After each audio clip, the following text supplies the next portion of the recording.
आज इस लेक्चर के अंदर हम जो देखने जा रहे हैं वो हमारा नेक्स्ट टॉपिक है जिसका नाम है एडजस्टेड ट्रायल बैलेंस। अभी तक हम अकाउंटिंग साइकिल के उस लेवल के ऊपर हैं कि जिसमें हमने अपने फाइनेंशियल ईयर के एंड पे अपने ट्रायल बैलेंस को बनाया।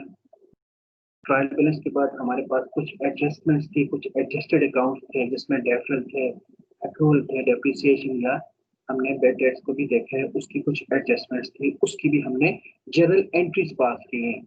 अब नेक्स्ट स्टेप ये है कि हमने एडजस्टेड ट्रायल बैलेंस बनाना है।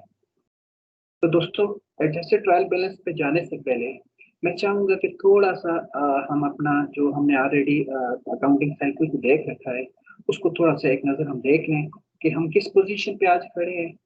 और साथ साथ ये भी एक बताता जाऊं कि ये एडजस्टेड ट्रायल बैलेंस एक इम्पोर्टेंट आपकी समरी है।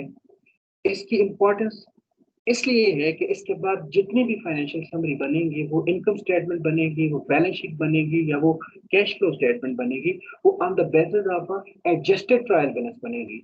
अगर मैं इसको और मजीद सिंपल लफ्जों में बताना चाहूँ तो स्टूडेंट्स, अभी के बाद जो भी हम फाइनेंशियल स्टेटमेंट बनाएंगे उसका जो भी हम डेटा उठाएंगे वो हम अपने एडजस्टेड ट्रायल बैलेंस से उठाएंगे, ट्रायल बैलेंस से नहीं उठाएंगे, एडजस्टेड ट्रायल बैलेंस से उठाएंगे। क्योंकि ट्रायल बैलेंस के अंदर आपने देखा था कि बहुत से ऐसे अकाउंट थे जो ओवर एस्टिमेट थे या अंडर एस्टिमेट थे, तो उनको एक फेयर लेवल और फेयर एंड ट्रू लेवल पे लाने के लिए हमने कुछ एडजस्टमेंट्स की थी। अब इस एडजस्टेड ट्रायल बैलेंस के अंदर हम ट्रायल बैलेंस और एडजस्टमेंट्स को देखेंगे। चले उनसे देखने से पहले जरा जल्दी से इसको देख लेते हैं। हमने स्टार्ट किया था आइडेंटिफिकेशन ऑफ इकोनॉमिक एक्टिविटीज, जहाँ पे हमने ये आइडेंटिफाई किया था कि ये बिजनेस एक्टिविटी है, उनको बुक्स ऑफ अकाउंट्स में लाया था। और बुक्स ऑफ अकाउंट्स में लाने के लिए आपको याद होगा कि हमें सोर्स डॉक्यूमेंट चाहिए होते हैं बीइंग एन अकाउंटेंट, कि हमें इनवॉइसेस चाहिए होती हैं, हमें उसकी रिसीट्स चाहिए होती हैं, हमें उसके वाउचर्स और उसके साथ साथ जो अदर चेक या हमारे पास डेबिट नोट या क्रेडिट नोट वगैरह जितने भी इनवॉइसेस हैं, किसी भी ट्रांजैक्शन की ऑब्जेक्टिविटी को इंश्योर करने के लिए और उसको ऑब्जेक्टिव बनाने के लिए फॉर ऑडिट पर्पस हमारे पास सोर्स डॉक्यूमेंट्स होते हैं। फिर सोर्स या डॉक्यूमेंट्स की बेस पे हम अपनी the book of original entry के अंदर एंट्री करते हैं या बुक ऑफ प्राइम एंट्री के अंदर एंट्री करते हैं, जिसको हम जर्नल बोलते हैं। जर्नल के अंदर आपने देखा था हमारे पास गोल्डन रूल थे, कुछ डेबिट किए जाते हैं, कुछ क्रेडिट किए जाते हैं। फिर ये चूंकि एक बुक ऑफ ओरिजिनल एंट्री होती है, जिस उसके बाद हमें नेक्स्ट स्टेप पे जाना होता है जहाँ पे सारी ट्रांजैक्शन को पोस्ट करना होता है अपने अपने सूटेबल लेजर के अंदर। बेसिकली लेजर के अंदर हम क्या करने जा रहे होते हैं, लेजर के अंदर हम सारे अकाउंट्स को क्लासिफाई कर रहे होते हैं on the basis of a nature.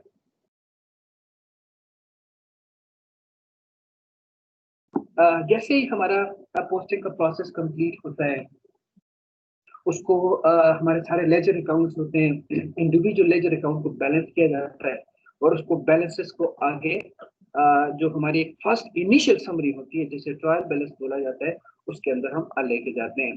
Debit credit side होती हैं, आपने देखा था हमने तीन डिफरेंट टाइप से भी ट्रायल बैलेंस को बनाया था, trial balance with balance, trial balance with total और trial balance with balance and total. Most important जो ट्रायल बैलेंस है, जैसा कि नाम से जाहिर है, ज्यादातर इस ट्रायल बैलेंस को trial balance as a balance देखा जाता है। जितने भी हमारे लेजर्स के बैलेंसेस होते हैं उनको हम डेबिट साइड या क्रेडिट साइड के ऊपर रिपोर्ट करते हैं और आखिर में हम ट्रायल बैलेंस जब एग्री करता है तो फिर उसके बाद नेक्स्ट स्टेप होता है जो अभी हमने पिछले 2 लेक्चर्स के अंदर हमने कंप्लीट किया था।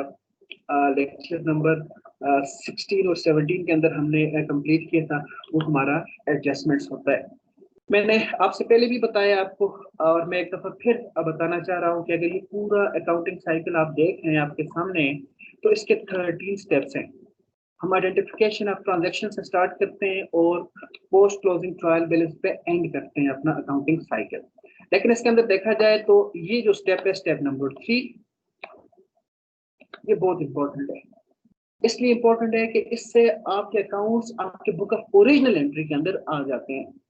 इन अदर वर्ड, जो एक्टिविटी हुई है आपके बिजनेस के रिलेटेड वो एक प्रॉपरली आपके रिकॉर्डिंग फेज के अंदर आ जाती है। फिर उसके बाद हम उसके लेजर भी बनाते हैं, ट्रायल बैलेंस भी बनाते हैं, सारी चीजें। लेकिन उसके बाद ये स्टेप नंबर 6 जो एडजस्टमेंट्स हैं, ये भी बहुत इंपॉर्टेंट है। ठीक है, सारे स्टेप इंपॉर्टेंट हैं, लेकिन इसलिए ये इंपॉर्टेंट है कि अगर आपने किसी अकाउंट को एडजस्ट ना किया स्टेप के अंदर, देखो स्टेप में हमने तीसरे स्टेप क्यों इंपॉर्टेंट करार दिया था कि हो सकता है कि अगर आपने किसी अकाउंट को एंटर ही ना किया हो या आपने किसी अकाउंट को गलत एंटर कर दिया हो, तो दोनों सूरतों के अंदर आपकी इवन पार्शियल ओमिशन है, आपकी कंप्लीट ओमिशन है, कोई एरर है, बहुत सी चीजें हो सकती हैं, लेकिन उसके बाद आने वाली जितनी भी चीजें होंगी उन पर इफेक्ट आएगा। लेकिन अब मैं सपोज करता हूँ कि आप लोगों ने जनरल एंट्री को बिल्कुल प्रॉपरली सारे जो हमारे रूल रेगुलेशन के मुताबिक और जिनको जनरल एंट्री को पास होना चाहिए था वही पास हुई है, और जैसे पास होना चाहिए था उससे उसी तरह से according to the double entry book keeping system आपने पास कर लिया अपने बुक्स ऑफ अकाउंट के अंदर। अब हमने क्या करना है, हमने ये करना है कि एडजस्टमेंट के पॉइंट के ऊपर जो आपके पास ट्रायल बैलेंस नजर आ रहा है उसको देखना है, अगर उसके अंदर एक्सपेंस और रेवेन्यू के हवाले से कुछ अकाउंट्स ओवर एस्टिमेट हैं या कुछ अंडर एस्टिमेट हैं, उन दोनों को आपने देखना है और उनको बराबर करना है। सो एडजस्टमेंट एंट्री वाला जो स्टेप नंबर 6 है, ये मेरे ख्याल से इस अकाउंटिंग साइकिल के अंदर जैसा कि बिल्कुल इसके दरमियान में है, तो ये सबसे इम्पोर्टेंट इसका स्टेप है। इसको मैं इस अकाउंटिंग साइकिल का हार्ट कहता हूँ। अब देखो, इसके बाद जब आप एडजस्टमेंट एंट्रीज पास कर लेंगे तो फिर next step is adjusted trial balance, जिसको अभी हम डिटेल से देखेंगे। एडजस्टेड ट्रायल बैलेंस के लिए भी एक आध मैं आपको बात बताऊं कि एडजस्टेड ट्रायल बैलेंस सिंपल सी बात है, अगर आपके पास ट्रायल बैलेंस ठीक पोजीशन में है, बिल्कुल टैली हो रहा है और साथ आपने एडजस्टमेंट बिल्कुल ठीक किए हैं, तो एडजस्टेड ट्रायल बैलेंस प्लस और माइनस के अलावा कुछ भी नहीं है। क्यों? देखो, अगर एक सिंपल लफ्ज़ में बात करूं, एडजस्टेड ट्रायल बैलेंस दो वर्ड, उसके पहले हमने वर्ड इंक्लूड किए एडजस्टेड। एडजस्टेड से मतलब ये है कि जो आपने एडजस्टमेंट्स पास किए ना, उसमें देख लें, अगर गौर करें तो कुछ हमने उनको प्लस माइनस किया, मीन अगर एक्सपेंसेस ओवर एस्टिमेट थे तो उनको हमने क्रेडिट लगा के अंडर एस्टिमेट किया। इसका मतलब अब वीकली एस्टिमेट के ऊपर तो एडजस्टेड ट्रायल के अंदर आपका क्या होगा, ट्रायल बैलेंस के अकाउंट को उठाएंगे और उसके ऊपर जो एडजस्टमेंट एंट्री के अंदर आपने अगर उस अकाउंट के ऊपर अफेक्ट किया है, सपोज करें आपके पास प्रीपेड इंश्योरेंस अकाउंट आपके पास था ट्रायल बैलेंस के अंदर 50,000 से, उसके बाद एंट्रीज के अंदर आपने प्रीपेड इंश्योरेंस अकाउंट को क्रेडिट लगा दी है 10,000 से, पहले 50 था 10 से क्रेडिट हो गया, उसका मतलब 10 माइनस हो गया, तो आगे जो चलेगा वो जाएगा वो प्रीपेड इंश्योरेंस अकाउंट जो वो 40,000 से हमारे पास एडजस्टेड ट्रायल बैलेंस के अंदर रिपोर्ट होगा। तो अगर मैं इस चीज को सम करूं तो मैं कह सकता हूं कि adjusted trial balance is equal to trial balance plus minus adjustments. हमारे ट्रायल बैलेंस के अकाउंट और फिर अगर उनके ऊपर एडजस्टमेंट्स के अंदर उसके ऊपर कोई इफेक्ट हमने इंक्लूड किया है, उसको डेबिट किया है या क्रेडिट किया है, mean in other word simple लफ्जों में उसको माइनस किया है या उसको प्लस किया है, उस माइनस प्लस को हम जब प्लस माइनस कर देंगे तो हमारे पास जो नए बैलेंसेस जाएंगे वो एडजस्टेड ट्रायल बैलेंस के अंदर जाएंगे। और एडजस्टेड ट्रायल बैलेंस सोर्स बिल्कुल आपके, इसके बाद हम जब आगे इंशाल्लाह आने वाली क्लासेस के अंदर हम इनकम स्टेटमेंट को देखेंगे, statement of owner equity, balance sheet, cash flow statement और क्लोजिंग, और आखिर में हम पोस्ट क्लोजिंग ट्रायल बैलेंस तक जाएंगे। तो याद रखिएगा फिर सारा डाटा यहाँ से उठाया जाएगा। बस जब जब ये बन गया फिर हमने ट्रायल बैलेंस से कोई लेना देना नहीं है, हमारा पिछले बुक्स ऑफ अकाउंट से हमारा कोई लेना देना नहीं है। पिछली बुक्स ऑफ अकाउंट से तो लेना देना उस तरह से नहीं बनता कि हम चूंकि समरी फॉर्म में चीजों को उठाते हैं, हम बैलेंसेस हमें चाहिए होते हैं। सपोज करो आपके आपको you need a cash balance, तो आपको कैश बैलेंस चाहिए तो आप ट्रायल बैलेंस के अंदर वाला कैश बैलेंस नहीं उठाएंगे, आप एडजस्टेड ट्रायल बैलेंस वाला कैश बैलेंस उठाएंगे, क्योंकि हो सकता है कि कैश है कोई और जो भी अकाउंट है उसके अंदर एडजस्टेड ट्रायल बैलेंस के अंदर उसके अंदर कोई इम्पैक्ट आया हो। नया जो बैलेंस, ये ट्रू एंड फेयर बैलेंस जो आपको मिलता है वो एडजस्टेड ट्रायल बैलेंस के अंदर से ही मिलता है। एडजस्टेड ट्रायल बैलेंस में जाएंगे जी, एडजस्टेड ट्रायल बैलेंस इसको पढ़ लेते हैं। Adjusted trial balance a list that contains all accounts and their balances after adjustments have been made is called adjusted trial balance। Simple सी बात है, ट्रायल बैलेंस था फिर हमने एडजस्टमेंट्स किए, ट्रायल बैलेंस हमारे पास 5th स्टेप पे था, 6th स्टेप में हमने उसकी एडजस्टमेंट्स की। अब हम एडजस्टेड ट्रायल बैलेंस में जाएंगे तो हम ट्रायल बैलेंस के साथ जो भी एडजस्टमेंट्स आएंगे उनको भी अकाउंट फॉर करके एक नए बैलेंसेस को आगे लेके आएंगे जो हमारे एडजस्टेड बैलेंसेस होंगे या एडजस्टेड ट्रायल बैलेंस के बैलेंसेस के पास मौजूद होंगे। तो सिंपल लफ्ज में यहाँ पे फार्मूला फॉर्म के अंदर शो करें तो we simply say that adjusted trial balance is equal to trial balance plus or minus adjustments। मैंने एग्जांपल फिर आपके सामने रखता हूँ कि हमारे पास जो सिंपल हमारे पास जो ट्रायल बैलेंस था उसके अंदर एक अकाउंट था विच is a salaries expense account.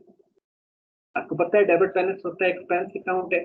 फिर आगे एडजस्टमेंट्स में भी हमारे पास एक्रूड सैलरी की कोई एडजस्टमेंट आई थी जिसमें हमने एडजस्टमेंट भी की थी। जो ट्रायल बैलेंस में हमारे पास सैलरी की अमाउंट पड़ी थी वो 20,000 थी डेबिट साइड पे।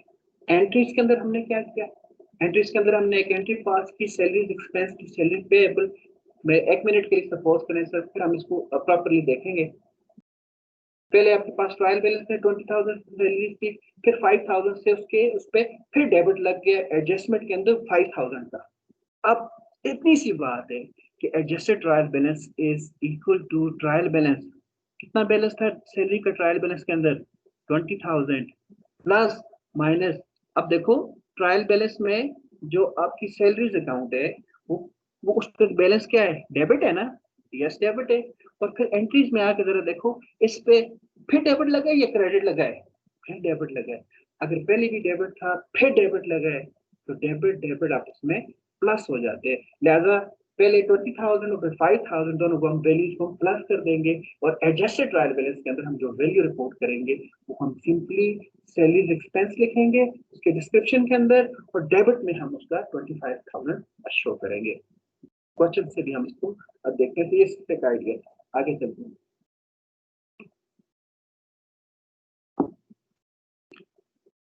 तो दोस्तों the adjusted trial balance is prepared after the adjustments have been generalized. Okay, we know कि अभी हमने रिसेंटली एडजस्टमेंट्स का चैप्टर देखा है। हमें पता है जब तक हम एडजस्टमेंट्स नहीं कर सकेंगे तो एडजस्टेड ट्रायल बैलेंस बनाना भी हमारे लिए पॉसिबल नहीं होगा।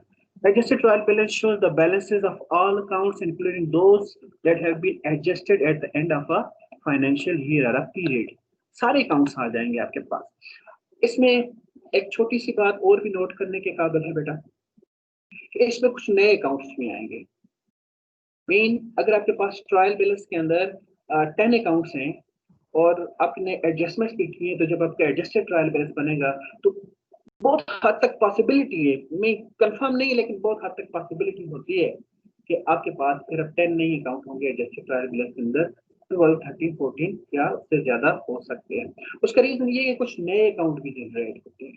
जैसे कोई अक्रूड अकाउंट अगर आपका जनरेट हो गए in the form of revenue अगर जनरेट हो गए या in the form of expense generate हो गए या आपने किसी अकाउंट को डेबिट के सेंस में उसको उसको उसको एडजस्ट करना है या whatever simple.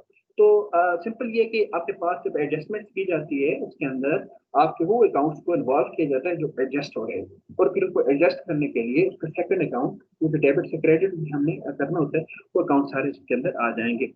The purpose of adjusted trial balance is to prove equality of a total debits and credit balance in the in the ledger after adjustments। हाँ yes, देखिए ट्रायल बैलेंस का मतलब क्या है?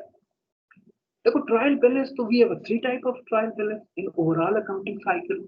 Number one is a simple trial balance, other one is a ये वाला which is called adjusted trial balance और हम बिल्कुल आखिर स्टेप में पढ़ेंगे पोस्ट क्लोजिंग ट्रायल बैलेंस। चला एक सिंपल है वो एडजस्टेड है या वो पोस्ट क्लोजिंग है उसको एक तरफ हम रख लेते हैं। हम सिर्फ ट्रायल बैलेंस को देखते हैं। तो ट्रायल बैलेंस बनाने का मकसद तो ये होता है कि इक्वलिटी को प्रूफ करना कि जितने डेबिट हुए उतने ही क्रेडिट हुए ना। क्योंकि हम कोई ऐसी एंट्री पास नहीं करते हैं जिसमें अगर हम डेबिट ज्यादा करें या क्रेडिट नहीं, हमारी हर एंट्री हमारा रूल है कि कोई एंट्री कोई ट्रांजैक्शन है उसके अंदर हम इक्वल डेबिट और इक्वल क्रेडिट करेंगे। फिर उसके अंदर हमें लेजर्स बनाने पड़ते हैं, हमें और कुछ डिफरेंट अकाउंट्स बनाने पड़ते हैं लेकिन उसकी इक्वलिटी को प्रूफ करने के लिए कि जी हमने ठीक है बुक्स ऑफ अकाउंट के अंदर डेबिट क्रेडिट इक्वल किए तो हम ट्रायल बैलेंस बनाते हैं। इसी तरह से जब आप ट्रायल बैलेंस में देखो इक्वलिटी आ गई थी आपके पास, अब आपने एडजस्टमेंट्स भी किए, एडजस्टमेंट के बाद फिर इक्वलिटी को आप इंश्योर करना चाह रहे हैं कि जी इक्वलिटी है, कोई इशू तो नहीं है, कोई अकाउंट की वैल्यू ऊपर या कुछ उसमें कोई एरर नहीं है। दैट्स व्हाई हाँ एडजस्टेड ट्रायल बैलेंस है, हम मानते हैं इसमें एडजस्टमेंट्स है लेकिन साथ साथ ये इक्वलिटी भी प्रूफ करेगा आफ्टर एडजस्टमेंट। पहले सिंपल ट्रायल बैलेंस के अंदर भी इक्वलिटी प्रूफ होगी ना, उसके बाद एडजस्टमेंट्स हुई है, फिर अब हमने ट्रायल बैलेंस और एडजस्टमेंट को प्लस माइनस करके आगे लेके जाना है एडजस्टेड ट्रायल बैलेंस के अंदर। ठीक है वो चीजें हम करेंगे लेकिन एक उसमें ये पॉइंट भी जरूरी है कि वो बैलेंस होना चाहिए, उसके दोनों साइड आपस में इक्वल होना चाहिए क्योंकि ये ट्रायल बैलेंस है।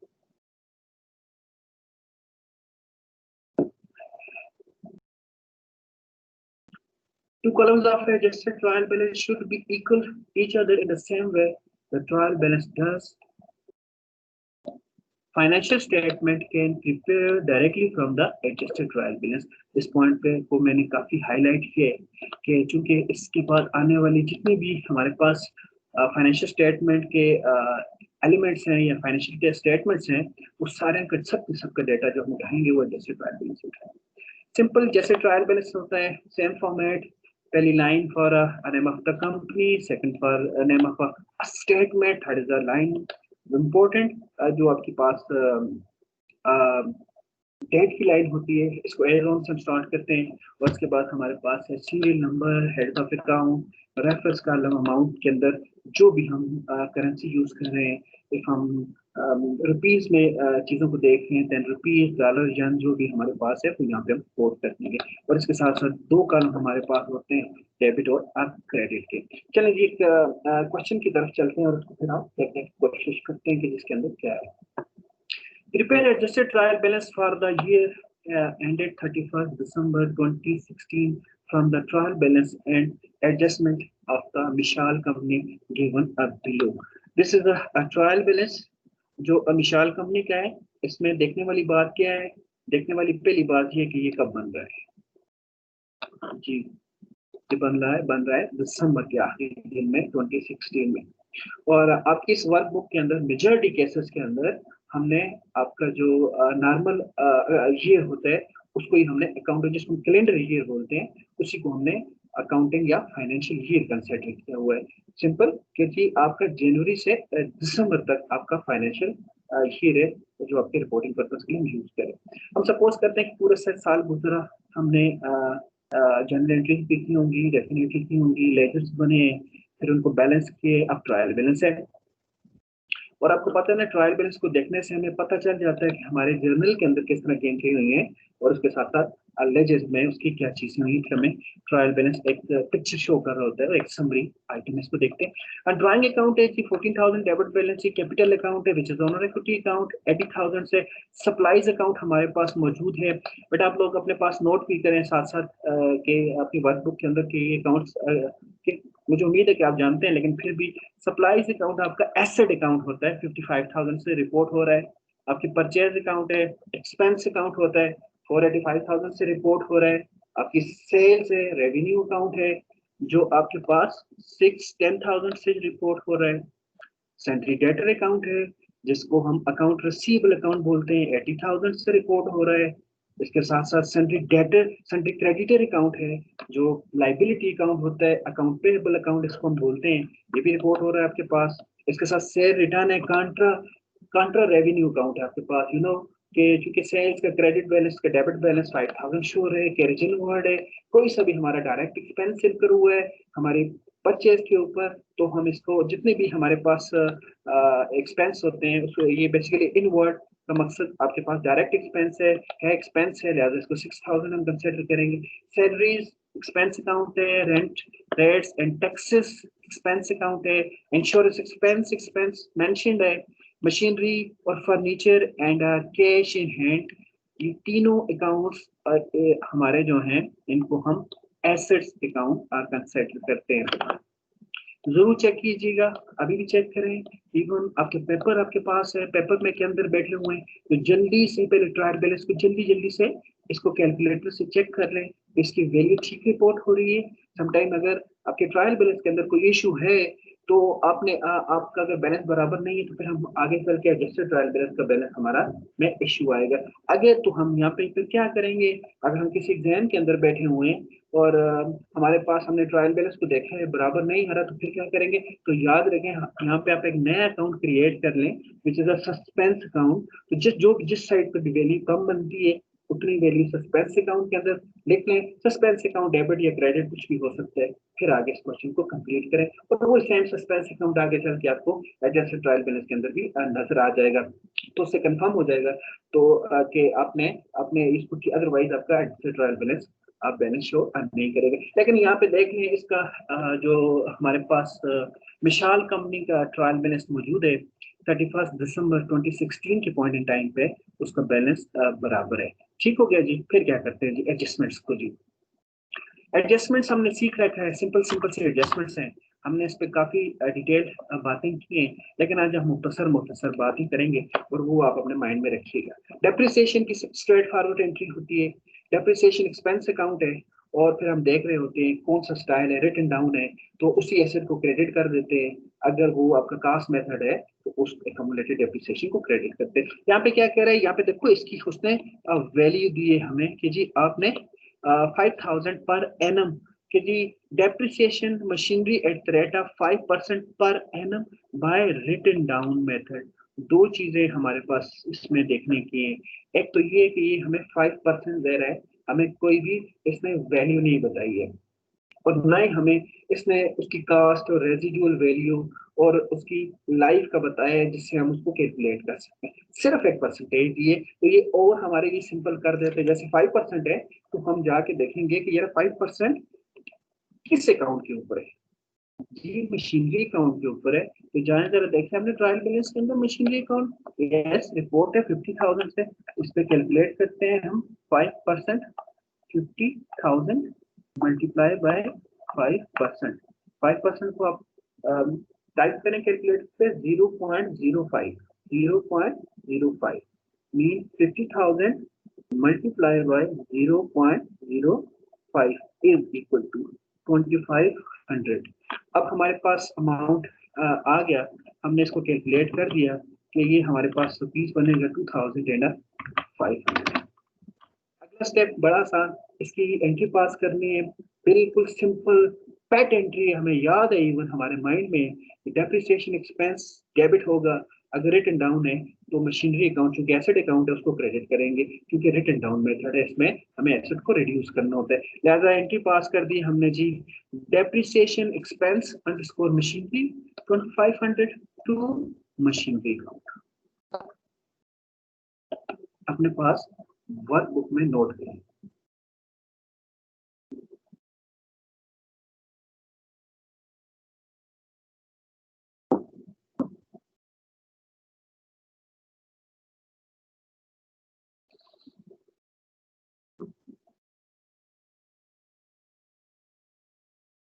depreciation expense underscore machinery to machinery account।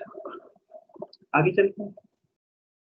Second entry में देखें, outstanding salaries ₹2,000, salaries expense incurred but not paid, simply salaries to salary payable. एक छोटा सा पॉइंट हाईलाइट करना चाहूंगा तो गौर से सुनिएगा। आउटस्टैंडिंग की बात नहीं करता हूँ, जनरल बात करता हूँ।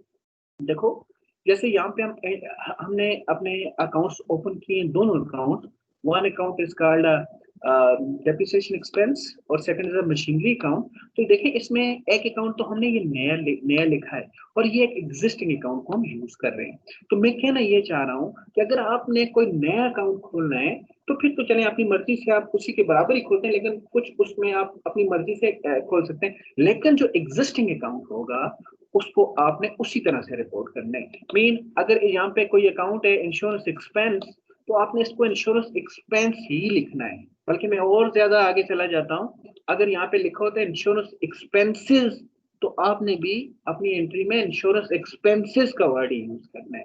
मीन एग्जिस्टिंग अकाउंट को उनके अकाउंट के नाम स्पेलिंग समेत उसी तरह से यूज करेंगे अपनी तरफ से। हम उसमें कोई मीन अगर सिर्फ सैलरी लिखा है तो एंट्री में हम सैलरीज एक्सपेंस नहीं लिख सकते या सैलरी को सैलरीज नहीं लिख सकते। जैसा अकाउंट उसी तरह से लिखेंगे। नया अकाउंट जो ओपन करते हैं वो आपकी मर्जी है। हम अगर सपोज करो हम कोई अकाउंट सैलरी का पेबल अकाउंट ओपन करना चाह रहे हैं तो हम सैलरी आउटस्टैंडिंग लिख सकते हैं, सैलरी पेबल लिख सकते हैं, वो हमारी मर्जी। अब इस अकाउंट में सेकंड में ये ओवरऑल बात थी, आउटस्टैंडिंग सैलरीज मीन सैलरी और सैलरी पेबल। जाके देखो सैलरी का कौन सा अकाउंट है, सैलरीज अकाउंट है, लिहाजा सैलरीज डेबिट हो जाएगा, ना सैलरी ना सैलरी एक्सपेंस। जो अकाउंट ऑलरेडी ट्रायल बैलेंस में मौजूद है उसको डेबिट करेंगे और क्रेडिट हमें पता है सैलरी पेएबल होता है, हम सैलरीज को डेबिट कर देंगे, टू सैलरीज पेएबल को क्रेडिट करेंगे कितने के साथ 2000 एंट्रीज में आ जाती है।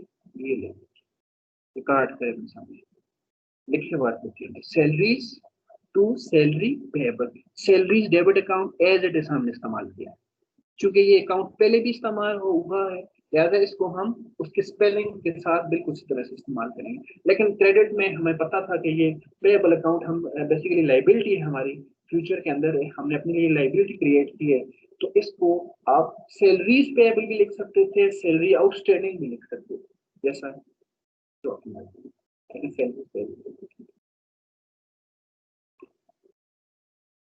आगे चलते हैं। Insurance paid in advance 500। क्या ये रहा है कि जो इंश्योरेंस हमने पे किए वो सारा का एक्सपेंस नहीं है, उसमें कुछ पार्ट हमारा एडवांस भी पे किया हुआ। देख लेते हैं अकाउंट क्या शो कर रहा है। इंश्योरेंस ये शो कर रहा है इंश्योरेंस एक्सपेंस अकाउंट। अब ये कहना चाह रहा है कि इंश्योरेंस एक्सपेंस 4000 नहीं है इस फाइनेंशियल ईयर के लिए हमारे पास, बल्कि हमारे पास इस फाइनेंशियल ईयर के लिए 3500 का एक्सपेंस है, और 500 जो है वो हमारे पास नेक्स्ट फाइनेंशियल ईयर के लिए आपका एसेट अकाउंट होगा। लिहाजा सिंपल सी बात है कि चूंकि ये अकाउंट इसमें से ये कह रहा है कि एक्सपेंस जो है ये ज्यादा शो हो रहा है, 4000 नहीं होना चाहिए, तो इस इंश्योरेंस एक्सपेंस अकाउंट को क्रेडिट कर देंगे, जिससे 500 की वैल्यू से माइनस हो जाएगी। ठीक हो गया। फिर डेबिट किसे करेंगे? अब क्वेश्चन ये कि जो हम क्रेडिट कर रहे हैं इंश्योरेंस एक्सपेंस अकाउंट, उसका इम्पैक्ट बेसिकली एक्सपेंस को कम कर रहे हैं, एक्सपेंस को कम कर रहे हैं, तो उसका इम्पैक्ट डेफिनेटली एसेट के अंदर जाएगा। प्रीपेड इंश्योरेंस अकाउंट आपके पास डेबिट हो जाएगा। चलते हैं एंट्री के ऊपर, एंट्री पास करें। Prepaid insurance to insurance expense, prepaid insurance to insurance expense. ये देखें वो कह रहा था जो भी इंश्योरेंस अवेलेबल है हमारे पास 4000, उसमें 500 की वैल्यू जो है वो हमने आगे यूज करेंगे, वो हमारा एक्सपेंस अभी तक नहीं हुआ है, अभी तक एसेट है। एसेट है तो हमने थोड़ा सा उसको कम किया, अपना एक्सपेंस ओवर एस्टिमेट शो कर रहा था, उसको शो कम किया, तो उसके इम्पैक्ट कहाँ पे लेके गए? उसका इम्पैक्ट हम प्रीपेड इंश्योरेंस अकाउंट जो हमारा एसेट अकाउंट उसके अंदर लेंगे। तो नोट करें। Again, go.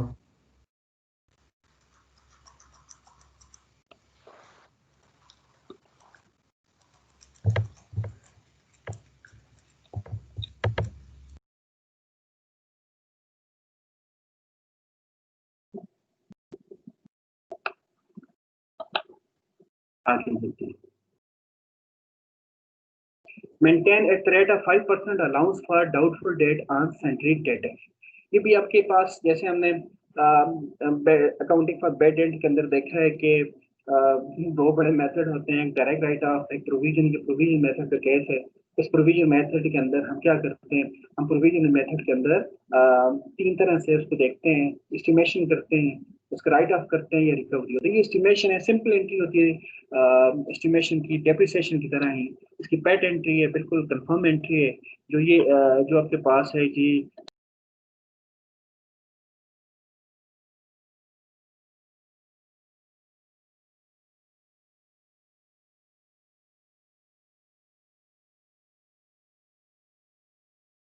यहाँ पे देखें, यहाँ पे हमें दे रहा है वो अपना 5%। तो 5% तो ये शो कर रहा है कि आपने इसको कैलकुलेट करना है बिल्कुल इसी तरह से जैसे हमने डेप्रिसिएशन पे भी कैलकुलेट किया था। लिहाजा हम अपने जो बेटेड की एस्टिमेशन करने के लिए जो वैल्यू है उसको भी कैलकुलेट करें। कैसे कैलकुलेट करें? 5%। 5% किस पे कैलकुलेट करेंगे? हमें पता है कि बेसिकली प्रोविजन हम क्रिएट किस लिए करते हैं, इसलिए करते हैं कि हमें, ताकि हमारे सैलरी डेटर्स हैं उन पे हमें फ्यूचर में जाके अगर कोई उस पर बैड डेट आए तो उसके अगेंस्ट हम उसको राइट ऑफ कर सकें। सो ये तो एक बहुत ऑब्वियस सी बात है कि हमारे जो प्रोविजन होता है वो सैलरी डेटर का, वो सैलरी डेटर के ऊपर ही कैलकुलेट होगा। जाके देखिए सैलरी डेटर कहाँ पे, ये 80,000। हम तो 5% कैलकुलेट करेंगे, वैल्यू कितनी बनती है? कैलकुलेटर लें, 80,000 मल्टीप्लाई बाय 5% मीन 0.05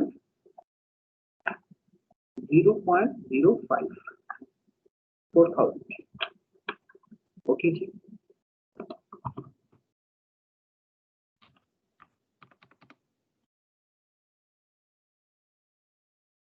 अब ये 4000 की वैल्यू हमारे पास आ गई। एंट्री हमें याद है जुबानी कि जी bad debt to provision for bad debt की एंट्री पास करनी हम मेंटेन कर देंगे। नेक्स्ट एंट्री की चल जाए, ये आ गया, पास नोट करें bad debt to allowed for bad debt या provision for a bad debt, एक बात 5% से हमारे पास जो वैल्यू आई है वो 4000 है। काट के अपने पास नोट करें,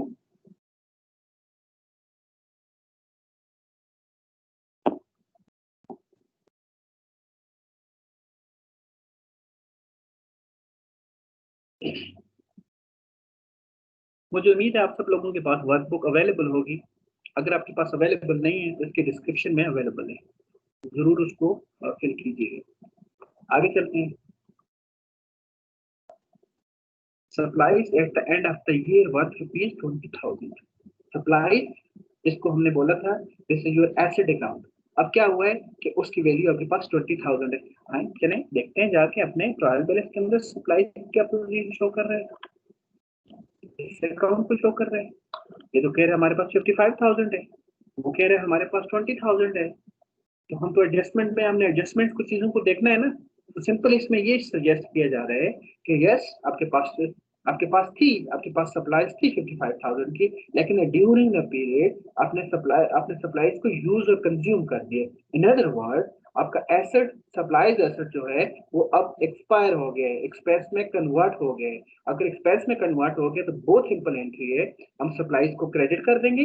क्यों क्रेडिट कर रहे हैं कि हम इस एसेट को रिड्यूस कर रहे हैं क्रेडिट लगा के, और इसका impact definitely left hand side account, आपका एसेट का इम्पैक्ट हमेशा आपके एक्सपेंस के अंदर, एक्सपेंस का एसेट में जाएगा। याद इसका मतलब ये है कि एक्सपायर्ड आपका एसेट है, आपका एसेट कंज्यूम हो गया, कंज्यूम हुआ है तो इसका मतलब कितना कंज्यूम हुआ है, 55,000 तो ओपनिंग में थे, अब एंडिंग पे शो है 20,000, तो 55,000 से 20,000 को माइनस करें तो आपके पास आएगा 35,000। मीन आपका जो 35,000 का सप्लाईज अकाउंट एसेट अकाउंट था वो एक्सपायर हो गया, वो हमारा इस फाइनेंशियल ईयर का एक्सपेंस है। तो सिंपल एंट्री पास करेंगे सप्लाईज एक्सपेंस, क्योंकि एक्सपेंस था, एक नया एक्सपेंस जनरेट हुए, सप्लाईज एक्सपेंस को डेबिट कर देंगे और सप्लाईज को हम क्रेडिट कर देंगे। आखिरी एंट्री पे चलते हैं, ये आ गया supplies expense debit to supplies account credit 35,000। Note करें,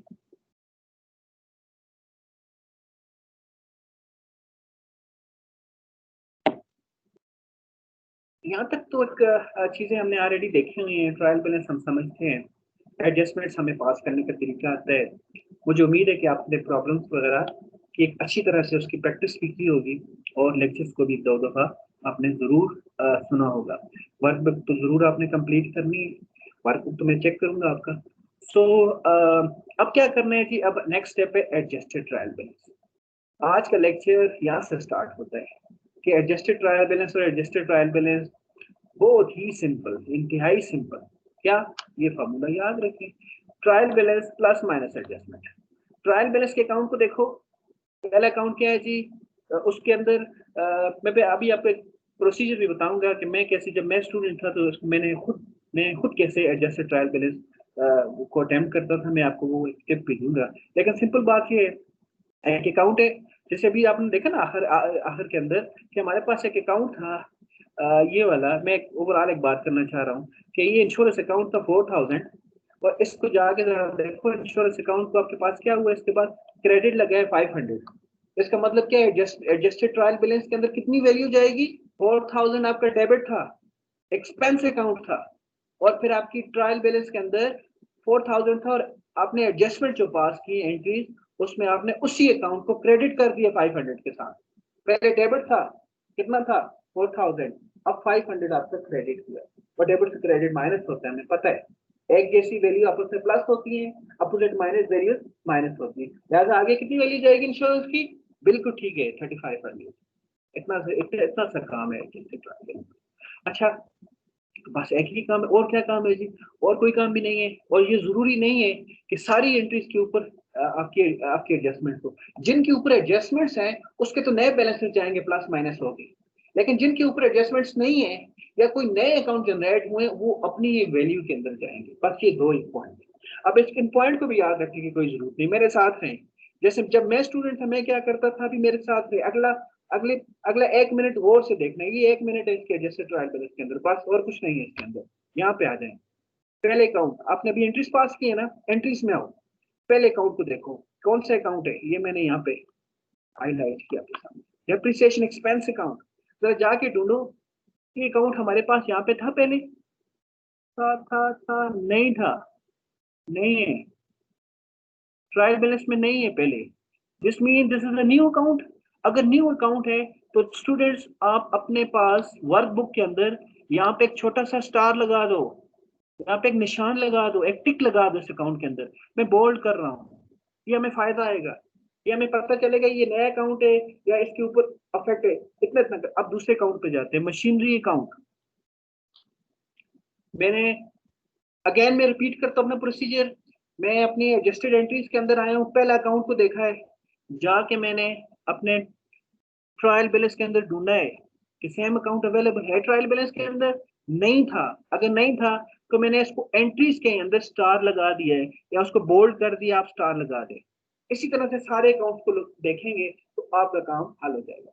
यहाँ पे देखो मैं मशीनरी अकाउंट पे चला गया जो अकाउंट नंबर 2 है, ढूंढो है यहाँ पे ट्रायल बैलेंस के अंदर मशीनरी, यस अवेलेबल, ये काम मैं इसको बोल, अगर स्टार्ट करके करेंगे तो एंट्री से, लेकिन एंट्री से उसी अकाउंट को ढूंढेंगे ट्रायल बैलेंस के अंदर।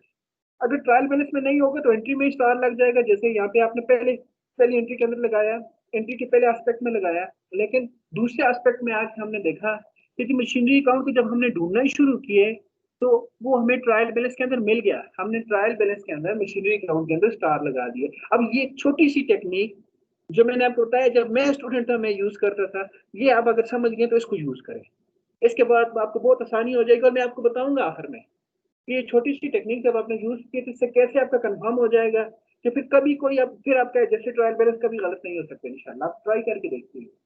आ जाओ, मैं इसी प्रोसीजर को रिपीट करूंगा बार बार। मैं सैलरीज अकाउंट को मैंने यहाँ पे देखा, सैलरीज अकाउंट था, यहाँ तक 2 हो गए, तीसरा मैं सैलरीज को ढूंढने आया तो फिर आप ही कहेंगे नहीं यहाँ अवेलेबल अकाउंट, यहाँ पे अवेलेबल है, ये अकाउंट है ट्रायल बैलेंस में, मैंने ट्रायल बैलेंस पे इसको होल्ड कर दिया, आगे चला गया।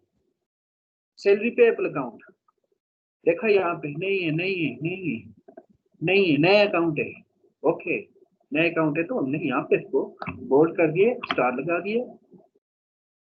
फिर आया prepaid insurance account, prepaid insurance account check करो ट्रायल बैलेंस के अंदर, prepaid insurance account, insurance expense तो है, प्रीपेड नहीं है, लिहाजा इसका स्टार जो है आपकी एंट्रीज के अंदर लगेगा। Next account insurance expense account, insurance expense account ढूंढो अपने ट्रायल बैलेंस के अंदर, इंश्योरेंस एक्सपेंस अकाउंट है, यस ये वाला है इंश्योरेंस एक्सपेंस, स्टार लगेगा इंश्योरेंस एक्सपेंस अकाउंट को ट्रायल बैलेंस के अंदर। आगे चलते हैं, थोड़ा मैं तेज जा रहा हूँ, मुझे उम्मीद है आप मुझसे भी आगे जा रहे होंगे। यहाँ तक काम खत्म, बेड डेट पे जाओ, बेड डेट को ढूंढो, है ट्रायल बैलेंस के अंदर बेड डेट, नहीं नजर आ रहा, नहीं आ रहा, अभी क्रिएट की है प्रोविजन, हमें याद है बेड डेट और डेप्रिसिएशन का केस नहीं होता, बेड डेट और डेप्रिसिएशन का केस हम आखिर में ही देखते हैं, और लिहाजा हमें यहाँ पे ये भी नया अकाउंट है और ये इसको भी देख लो, अलाउंस फॉर बेड डेट भी नहीं है, हमने 3-4 दफा अपने ट्रायल बैलेंस देखे, जुबानी याद भी हो गया होगा आपको कौन कौन से आइटम इसके अंदर हैं, नहीं है provision for bad date, allowance for bad date नहीं है तो यहाँ पे स्टार लग जाएगा। सप्लाईज एक्सपेंस अकाउंट को लोकेट करो, सप्लाईज तो है, सप्लाईज एक्सपेंस नहीं है, नहीं है सप्लाईज एक्सपेंस नहीं है तो यहाँ पे स्टार लग जाएगा। और अब आपने मुझे पता है मुझसे पहले स्टार लगा दिया होगा सप्लाईज अकाउंट को ट्रायल बैलेंस के अंदर, अब बड़ा आसानी होगी, बहुत आसानी होगी। ट्रायल बैलेंस में जिन पे स्टार लगा हुआ है या आपने टिक लगाया हुआ है उनको हम 1 मिनट बाद देखते हैं, लेकिन हमारे लिए कितनी आसानी पैदा होगी ये कि अभी कंफर्म हो गया कि ये जो अकाउंट हमारे पास ट्रायल बैलेंस के अंदर जिसके ऊपर स्टार लगा हुआ है, मेरे सामने स्क्रीन में आप जिनको बोल्ड बोल्ड देख रहे हैं 1 2 3 4 अकाउंट्स, इन पे एडजस्टमेंट है। मतलब इन पे एडजस्टमेंट का क्या मतलब है, मतलब इन पे एडजस्टमेंट का मतलब ये है कि बाकी अकाउंट तो एज इट इज ही ट्रांसफर होंगे, उन पे कोई एडजस्टमेंट नहीं है। अगर ड्राइंग अकाउंट पे कोई एडजस्टमेंट्स नहीं है तो ड्राइंग अकाउंट का डेबिट बैलेंस 14,000 ही जाएगा आगे। लेकिन जब हम सप्लाईज अकाउंट पे आएंगे, बोर्ड नजर आएगा तो हमें समझ आ जाएगी नहीं इस पे कोई एडजस्टमेंट है। फिर जब एडजस्टमेंट आएगी तो फिर हम आगे चल के एडजस्टमेंट का प्रोसीजर भी मैं आपको बताता हूँ। पहले हम ये देखते हैं कि ये दो अकाउंट जो है, जिसको ड्राइंग अकाउंट और कैपिटल अकाउंट है, इसको हम यहाँ से एज इट इज कॉपी करते हैं। आप अपने पास नोटबुक अपने वर्कबुक के अंदर लिखें ड्राइंग अकाउंट 14,000 डेबिट और कैपिटल अकाउंट 80,000 क्रेडिट। इनको उठा के एडजस्टेड ट्रायल बैलेंस के अंदर रिपोर्ट कर दे as it is. Yes, 14,000 drawing आप अपने पास लिखिए, ड्राइंग अकाउंट 14,000 और capital account 80,000। Because adjusted trial balance है क्या है? Trial balance plus minus adjustment. अब ट्रायल बैलेंस और फिर एडजस्टमेंट में प्लस माइनस करते हो, फिर प्लस माइनस किन को करते हैं यार? जिन अकाउंट पे ऑलरेडी एंट्रीज होती हैं। अगर ड्राइंग अकाउंट अफेक्ट ही नहीं है, ये जरूरी तो नहीं है जितने अकाउंट है सारे के सारे हमारे एडजस्टमेंट के लेवल पे उनको अफेक्ट करें, नहीं है। नहीं थी उन पे एडजस्टमेंट, नहीं थी, लिहाजा नहीं है तो कोई बात नहीं है, कोई परेशानी नहीं है। उनको दोबारा उठा के हम एज इट इज यहाँ पे लिख लेंगे। अच्छा, जिन पे एडजस्टमेंट्स होगी उनके साथ क्या माजरा करना पड़ेगा? देखो,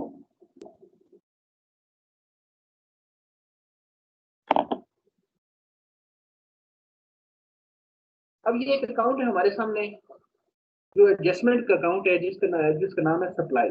सप्लाईज अकाउंट को गौर से देखो, हम इसको इस तरह से उठाते हैं यहाँ से, हम इसको यहाँ से उठा के लेके जाते हैं एडजस्टेड ट्रायल बैलेंस के अंदर 55,000 इसी तरह से लेके जाते हैं। और हमें ये भी पता है कि इस पे कोई मसला है चूंकि ये बोर्ड है।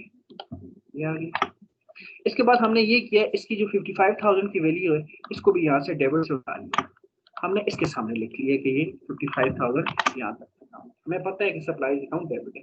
अब जाओ जरा अपनी एंट्री के जाके देखो कि सप्लाईज अकाउंट कहाँ पे है। पहली एंट्री में नहीं है, दूसरी में नहीं है, तीसरी में नहीं है, आखिरी एंट्री में हमें सप्लाईज अकाउंट नजर आया। और सप्लाईज अकाउंट है किस तरफ है? ये ऊपर supplies expense account is a different account, you know. हम सप्लाईज अकाउंट की बात कर रहे हैं। सप्लाईज अकाउंट यहाँ पे क्रेडिट साइड पे है। अगर क्रेडिट साइड पे सप्लाईज अकाउंट है तो फिर क्या होगा? माइनस होगा या प्लस होगा? माइनस होगा, बिल्कुल माइनस होगा। इसलिए कि इस पे ऑलरेडी पहले डेबिट बैलेंस लगा हुआ था। सप्लाईज अकाउंट हमें पता है एसेट अकाउंट है, डेबिट बैलेंस होता है। अगर इस पे क्रेडिट लगे तो इसको हम माइनस करने जा रहे होते हैं, लिहाजा हम इस वैल्यू को 35,000 को माइनस करेंगे। मैं फिर एक दफा आपको बताता हूँ, ये वाली वैल्यू थी, ये वाला अकाउंट हम डील करने जा रहे हैं 35,000। सप्लाईज को क्रेडिट लगा हुआ है, हमें पता कैसे चला? देखो, हमने स्टार लगाया हुआ था, हमें पता था, हमने चेक किया था पहले अपने स्टार की एक्टिविटी से। माइनस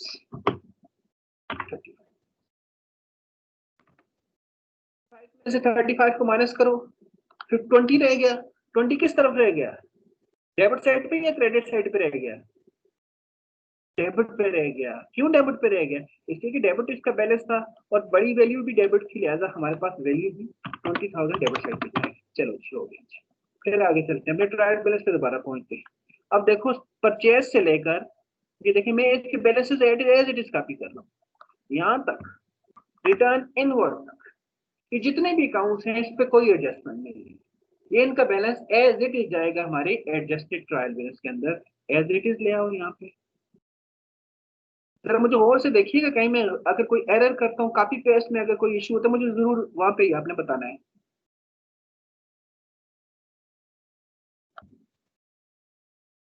कहते हैं कितने अकाउंट हमने ट्रांसफर किए? Purchase, sale, debtor, creditor, return, return और कैरेज। 1 2 3 4 5 6, ताकि कोई एरर ना है हमारे पास। 1 2 3 4 5 एंड 6, ठीक है। इनवर्ट तक परचेज, इनवर्ट तक डेटर, क्रेडिटर, रिटर्न, ठीक है, ठीक है। यहाँ तक आ गया। इसका मतलब है यहाँ तक कैरेज इनवर्ट तक हमारे पास कोई इन अकाउंट के अंदर कोई एडजस्टमेंट नहीं है। अब इसके बाद एक अकाउंट है जिसपे एडजस्टमेंट है। ये मैं यहाँ पे सैलरी के पास आता हूँ और यहाँ पे मैं रुक जाता हूँ। अब मैं जरा आपको देता हूँ अगले 20 सेकेंड, जल्दी से सप्लाई ये पर सैलरी से अकाउंट ट्रांसफर करो ना, जल्दी से।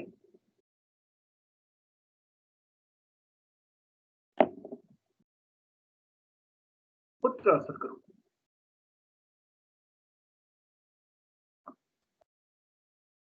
मैंने यहाँ से इसको कॉपी किया, सैलरीज 28,000, मैं यहाँ पे चला गया 28,000, और इसी तरह क्योंकि इस पे एडजस्टमेंट है, याद इस अकाउंट में यहाँ से हटा देता हूँ और इसको यहाँ पे लिख देता हूँ 7, ताकि मुझे याद रहे कि 28,000 में कितनी एडजस्टमेंट थी आपकी और वो किस साइड पे थी। मैं चला गया जी ढूंढा जी, क्योंकि यहाँ पे हमने स्टार उन्हीं अकाउंट्स पे स्टार लगाया है जिस पे एडजस्टमेंट आई हुई थी, या इस पे कोई एडजस्टमेंट की एंट्री जरूर होगी। कौन सा अकाउंट था? सैलरीज अकाउंट था, सैलरीज अकाउंट था। यहाँ पे मैं आया ढूंढा, ये मिल गई सैलरीज, और यहाँ पे सैलरीज मिली है 2000 की सैलरी मिली, 2000 की सैलरी मिली है। ये हमने सप्लाईज के अकाउंट पे ट्रांसफर किया था। मैं यहाँ आपके लिए यहाँ पे इसको हाईलाइट कर देता हूँ ग्रीन। यहाँ पे आ जाते हैं सैलरीज अकाउंट, हमारे पास डेबिट हुआ है 2000 का। तो पहले सैलरीज होता क्या है? एक्सपेंस, डेबिट होता है, पहले भी डेबिट फिर डेबिट, डेबिट डेबिट आपस में प्लस। 28,000 में 2000 प्लस करूँ,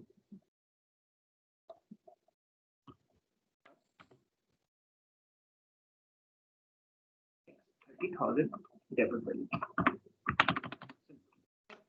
अब मुझे पता है आप लोगों ने ये क्वेश्चन कंप्लीट कर लिया होगा। रुकना है अभी, टोटल नहीं करना, एक पॉइंट और है, आखिरी पॉइंट और है बस। मैं यहाँ पे चला गया, मैं रेंट एज इट इज उठाएंगे, ये आ गया। नेक्स्ट एडजस्टमेंट्स, ये वाली एडजस्टमेंट, एडजस्टमेंट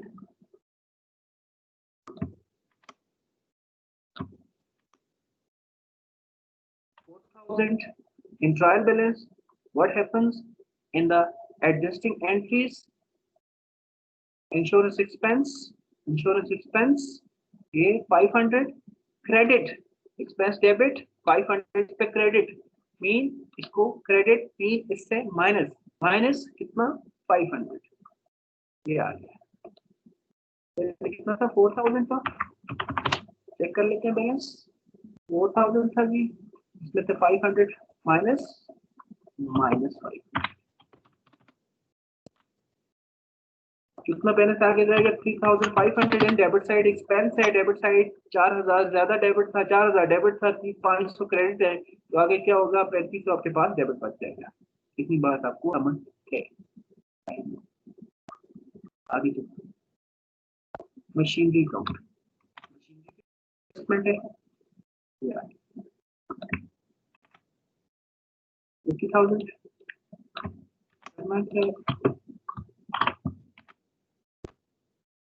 देखते हैं एंट्री बताएगा कि प्लस करना है माइनस करना और कितना करना है, ये भी एंट्री बताएगा। ये depreciation 2500, 2500 machinery credit, machinery asset account credit होगा मीन माइनस है, पहले इस पे डेबिट बैलेंस, अब credit balance minus credit balance 47,500 minus, ठीक हो गया। आगे चलता हूँ, इन पे कोई एडजस्टमेंट नहीं है, एज इट इज अकाउंट को उठाया, कॉपी किया, आपने उसी तरह से लिख देना अपनी वर्कबुक के अंदर। एक आखिरी पॉइंट मेरे साथ रहिए, आखिरी पॉइंट एडजस्टमेंट का आखिरी पॉइंट। देखो मैं थोड़ा सा, अगर मुझे इजाजत दें आप लोग, तो मैं थोड़ी सी बात को छोटी सी रिपीट भी करना चाहूंगा कि हमने क्या किया था। यहाँ पे हमने अपने ट्रायल बैलेंस को देखा और हमने अपनी एडजस्टमेंट को पास किया। फिर एडजस्टमेंट के बाद हमने पहली एडजस्टमेंट पे चले गए, उसको देखा कौन सा था डेप्रिसिएशन एक्सपेंस, उसको ढूंढा। यहाँ पे एंट्रीज में नहीं मिला तो हमने उसको जो आपकी हमें ट्रायल बैलेंस में नहीं मिला तो हमने उसको एंट्री के अंदर ही स्टार कर दिया या हाईलाइट कर दिया। दूसरा अकाउंट हम उठा के गए मशीनरी, हमने मशीनरी को अपने ट्रायल बैलेंस के अंदर ढूंढा, मिल गया तो ट्रायल बैलेंस के अंदर इसको हमने स्टार कर दिया। इसी प्रोसीजर को हमने रिपीट किया। अब इसमें मैंने आपको बताया था हमें बड़ा आसानी होगी कि जी ये जितने स्टार लगे हुए हमें ट्रायल बैलेंस के अंदर, ये सारे आइटम जो है इन पे एडजस्टमेंट है, ये अकाउंट इतने नहीं है। अगर ये सप्लाईज अकाउंट 55,000 शो कर रहा है तो ये ट्रू फेयर नहीं है, इसमें प्लस या माइनस कुछ एडजस्टमेंट की हुई है हमने, तो फिर हमने इसको देखा। अब ये तो स्टार हमने समझ आ गया। मैं तो यहाँ भी तो हमने स्टार लगाए थे एंट्रीज के अंदर, ये वाले देख लो, ये वाले, ये ये बोल्ड, वन बोल्ड, बल्कि जो नई स्टार थे वो ग्रीन हो गए और स्टार ये भी बाकी हैं। इन स्टार का आखिरी बात बता दूं, बस अभी आप कंप्लीट कर दोगे। इन स्टार्स का मतलब ये होता है जो एंट्रीज के अंदर आपने स्टार लगाए या मैंने बोल्ड किए, इनका मतलब ये होता है न्यू अकाउंट। ये वो अकाउंट हैं जो नए जनरेट हुए हैं। अब नए जनरेट हुए हैं तो इनको भी हमने उसके नीचे रिपोर्ट करना है। कैसे रिपोर्ट करेंगे, मेरे साथ रहिएगा। मैंने एक पहला अकाउंट उठाया, इस पे स्टार आप देख लें, आपकी वर्कबुक के अंदर भी स्टार लगा हुआ है। इसके अंदर डेप्रिसिएशन एक्सपेंस के अंदर मैंने इसको यहाँ पे कॉपी किया, वैल्यू पड़ा कितना 2500, ये ले, इसके नीचे रिपोर्ट कर। ये सारे नए अकाउंट हैं। अब क्वेश्चन ये है कि ये 2500 जो इसकी वैल्यू है, ये डेबिट पे रिपोर्ट होगी या क्रेडिट पे? तो आंसर भी बता रहे हैं आपको ना। हमने देखो एंट्रीज में क्या हो रही है, डेबिट हो रही है, लिहाजा ये डेबिट रिपोर्ट होगी। इसके बाद आगे चलेंगे तो फिर देखेंगे अगर क्रेडिट है तो क्रेडिट रिपोर्ट होगी। एंट्रीज में डेप्रिसिएशन एक्सपेंस अकाउंट देखो क्या कहाँ पे लिखा हुआ है, डेबिट पे इसकी वैल्यू लिखी हुई है। मशीनरी की क्रेडिट पे लिखी हुई है, इसकी अगर डेबिट पे लिखी हुई है तो नीचे जाके जो हमारा एडजस्टेड ट्रायल बैलेंस है उसकी भी डेबिट पे और आगे चलिए। नेट अकाउंट हमने उठा लिया, ये अकाउंट हमारा हो गया। ट्रायल बैलेंस का खाता पहले खत्म कर दिए। अब इस तरह से आप लोग आगे मुझसे आगे चलें, लिखते जाएं, जल्दी जल्दी से लिखते जाएं। ये एक चीज देखो, ये लिखा हुआ है salaries expense, salaries payable, salaries payable. ये सैलरीज पेएबल हमें पता है लाइबिलिटी अकाउंट होता है, लेकिन हमने यहाँ पे भी देख लिया इसका बैलेंस कहाँ पे लिखा हुआ है, क्रेडिट पे लिखा हुआ है ना। अगर क्रेडिट पे लिखा हुआ है तो एडजस्टेड ट्रायल बैलेंस के अंदर भी इसका बैलेंस क्रेडिट पे ही रिपोर्ट होगा। सैलरी पेएबल, सैलरी पेएबल कितनी है, 2000।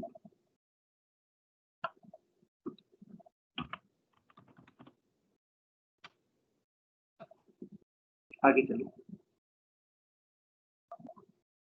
प्रीपेड इंश्योरेंस 500, बाकी अकाउंट अब जल्दी जल्दी से ट्रांसफर करता हूँ। प्रीपेड इंश्योरेंस 500, कॉपी पेस्ट 500,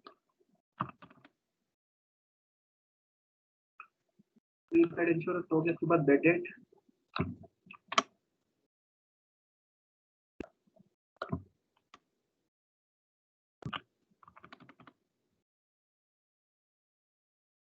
उसके बाद allowance for bad date, credit है, क्रेडिट साइड किसकी वैल्यू आई,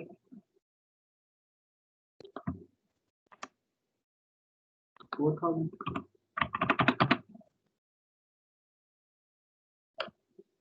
सप्लाईज एक्सपेंस डेबिट साइड पे 35000।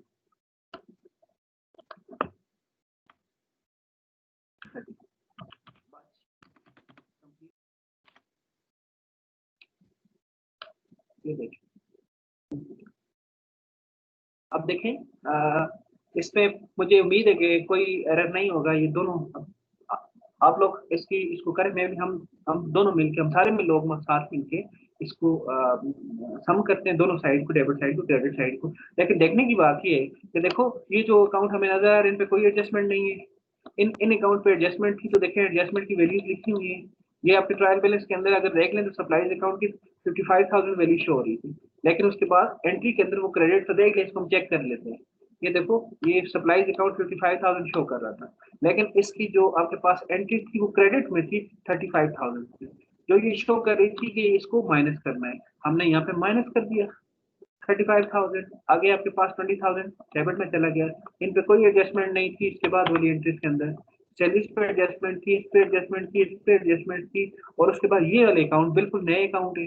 मीन ये पहले पहले अवेलेबल नहीं थे, आपके ट्रायल बैलेंस के अंदर अवेलेबल नहीं थे, लेकिन चूंकि नए अकाउंट ओपन हुए हैं, इनके अंदर बैलेंसेस आए हैं, तो आपके पास एडजस्टेड ट्रायल बैलेंस के अंदर तो सारे अकाउंट होते हैं। तो ट्रायल बैलेंस के हो या वो एडजस्टमेंट में, वो सारे आपके पास रिपोर्ट होते हैं। जल्दी से इसको सम करें दोनों साइड को, मैं आपके साथ में भी करता हूँ।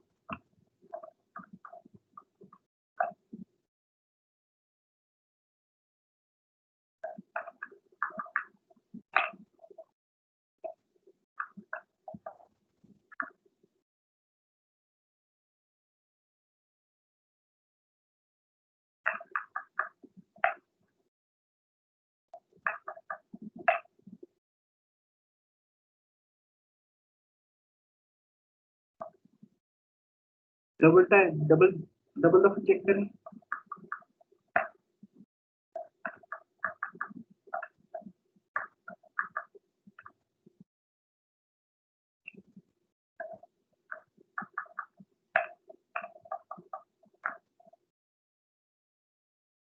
क्रेडिट साइड मेरे पास आ गया जी 756,500, क्योंकि रुपीज तो मैं यहाँ पे रुपीज 756,500।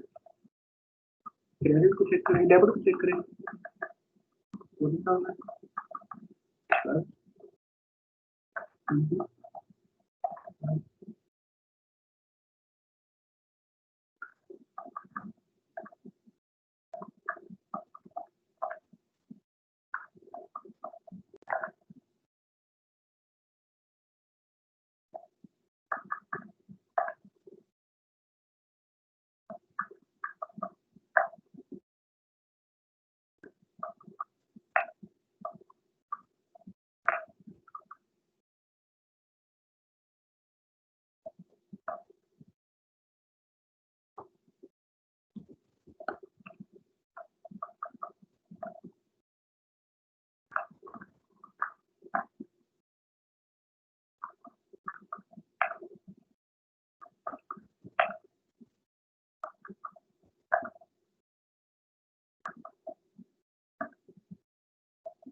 756,500।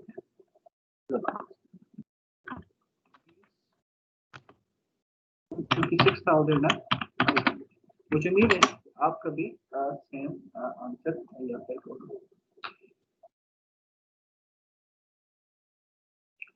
चलो स्टूडेंट्स थोड़ा और आगे चलते हैं। बस यही हमारी चीजें थी। हमने मैं फिर एक दफा आपको स्ट्रेस करूंगा कि इसके अंदर जो हमने छोटी सी एक बात सीखी है कि आपने जो स्टार लगाने वाली या जो चीजों को बोल्ड करने वाली, इसको मैं रिपीट भी करूंगा फिर, लेकिन ये है कि इसको जरा और से इनको प्रैक्टिस कीजिएगा और इसको इस छोटी सी एक्टिविटी को करने का जो ऑब्जेक्टिव है वो अपने माइंड में रखिएगा कि इसको ऑब्जेक्टिव ये होते हैं। हम वैसे भी कर सकते हैं, हम देख सकते हैं जो एंट्रीज हमारे पास अफेक्ट कर रही हैं उनको हम लिख सकते हैं बगैर उनको स्टार किए हुए भी। लेकिन जब आप एक दफा से उसको देख लेते हैं, एंट्रीज को बेस बना के आप अपने ट्रायल बैलेंस को चेक कर लेते हैं, तो फिर उसके बाद हमें ट्रायल बैलेंस के अंदर हमें आसानी से वो आइटम हमें नजर आ रहे होते हैं जिन पे एडजस्टमेंट होती है, तो फिर उनको एडजस्ट, बाकी तो जिन पे एडजस्टमेंट नहीं है उसके तो बैलेंसेस सिंपली कैरी फॉरवर्ड होंगे नेक्स्ट स्टेटमेंट के अंदर। एडजस्टेड ट्रायल बैलेंस के अंदर जो ट्रायल बैलेंस का जो बैलेंस है वही एडजस्टेड ट्रायल बैलेंस का बैलेंस है, लेकिन जो आइटम जिन पे एडजस्टमेंट की जरूरत होती है और वो अकाउंट जो नए अकाउंट हमारे जनरेट होते हैं उनको हम थ्रू स्टार इसको देख सकते हैं। नेक्स्ट क्वेश्चन की तरफ जाते हैं, इसको देखें जरा।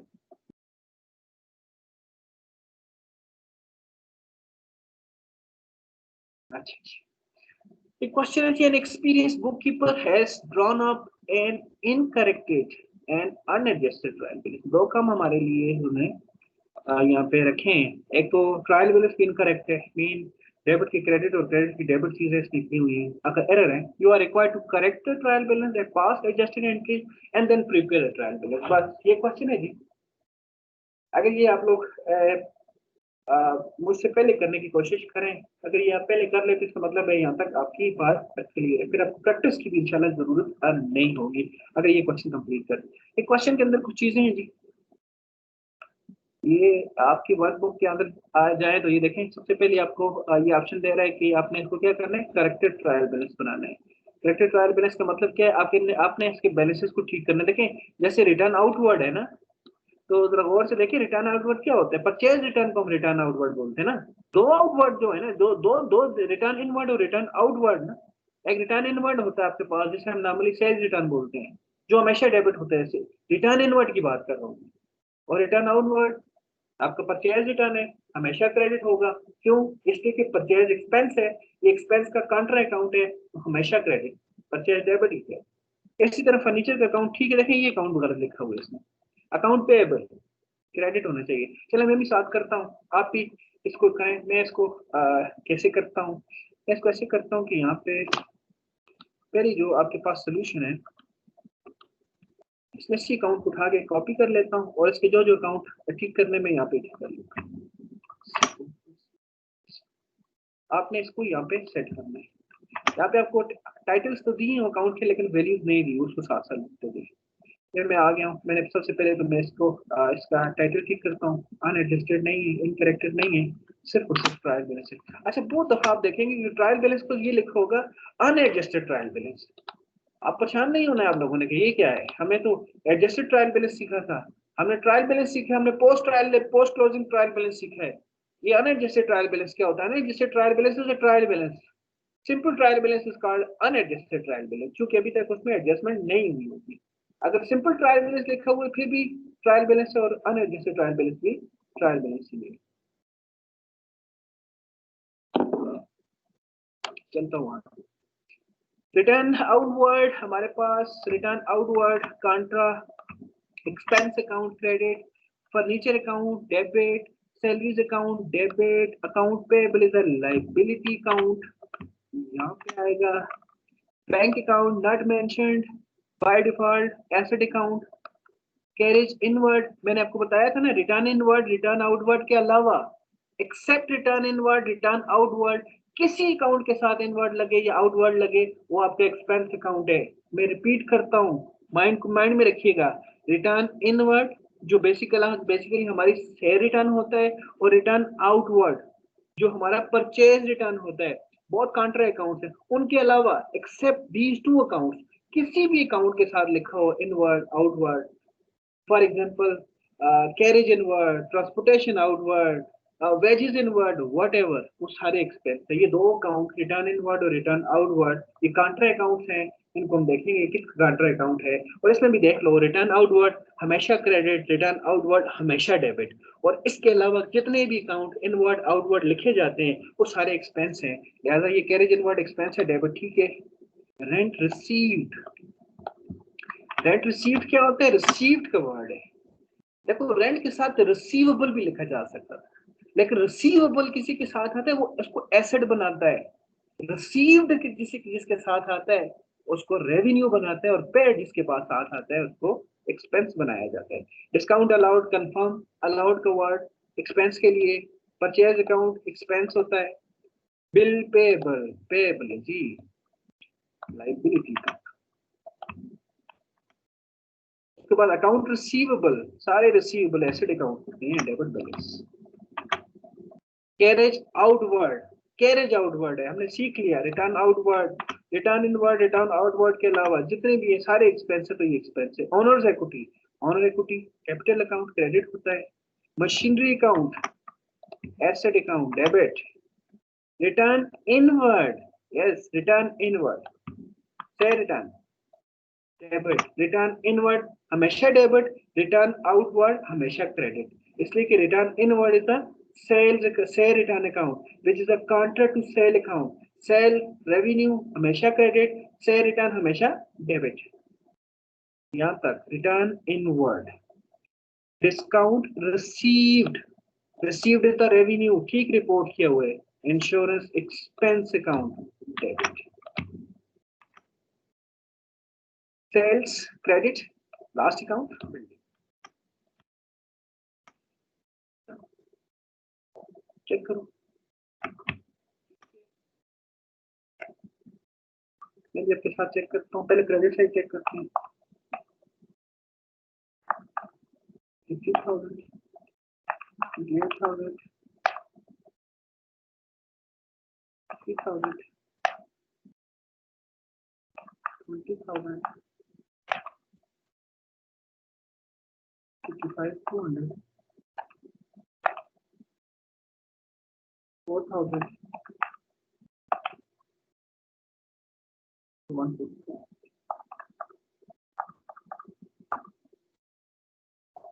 अच्छा, मजे की बात है इस क्वेश्चन की कि इसका ठीक करके भी यही आंसर आएगा। ये जब आपको इनकरेक्ट दिया हुआ था तो भी इसका आंसर 266,200 था, और अब ठीक भी किया फिर भी ये आएगा। चेक कर लो टेबल साइड की।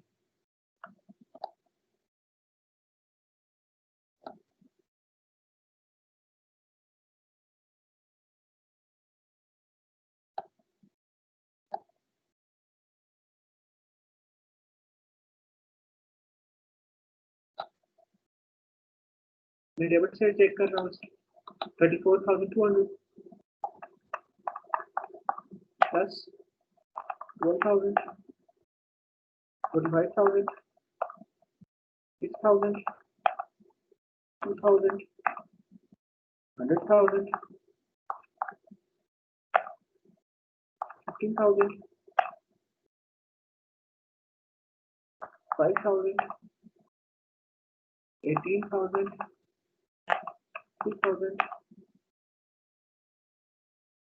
6,000 plus 20,000 266,200। चलेंगे ये तो हमारा ट्रायल बैलेंस तो ठीक हो गया। चलें हम अभी ट्रायल बैलेंस, अभी हमने ये स्पेशल ट्रायल बैलेंस को नहीं देखना, ये एरर है, इसको छोड़ दें। अब इस ट्रायल बैलेंस की बेस पे आगे चलेंगे, लेकिन ट्रायल बैलेंस पे फिर आगे पहले हम साथ साथ इसकी अब दूसरा स्टेप क्या है, इसकी एंट्री पास करेंगे, फिर जैसे ट्रायल बैलेंस बनाएंगे।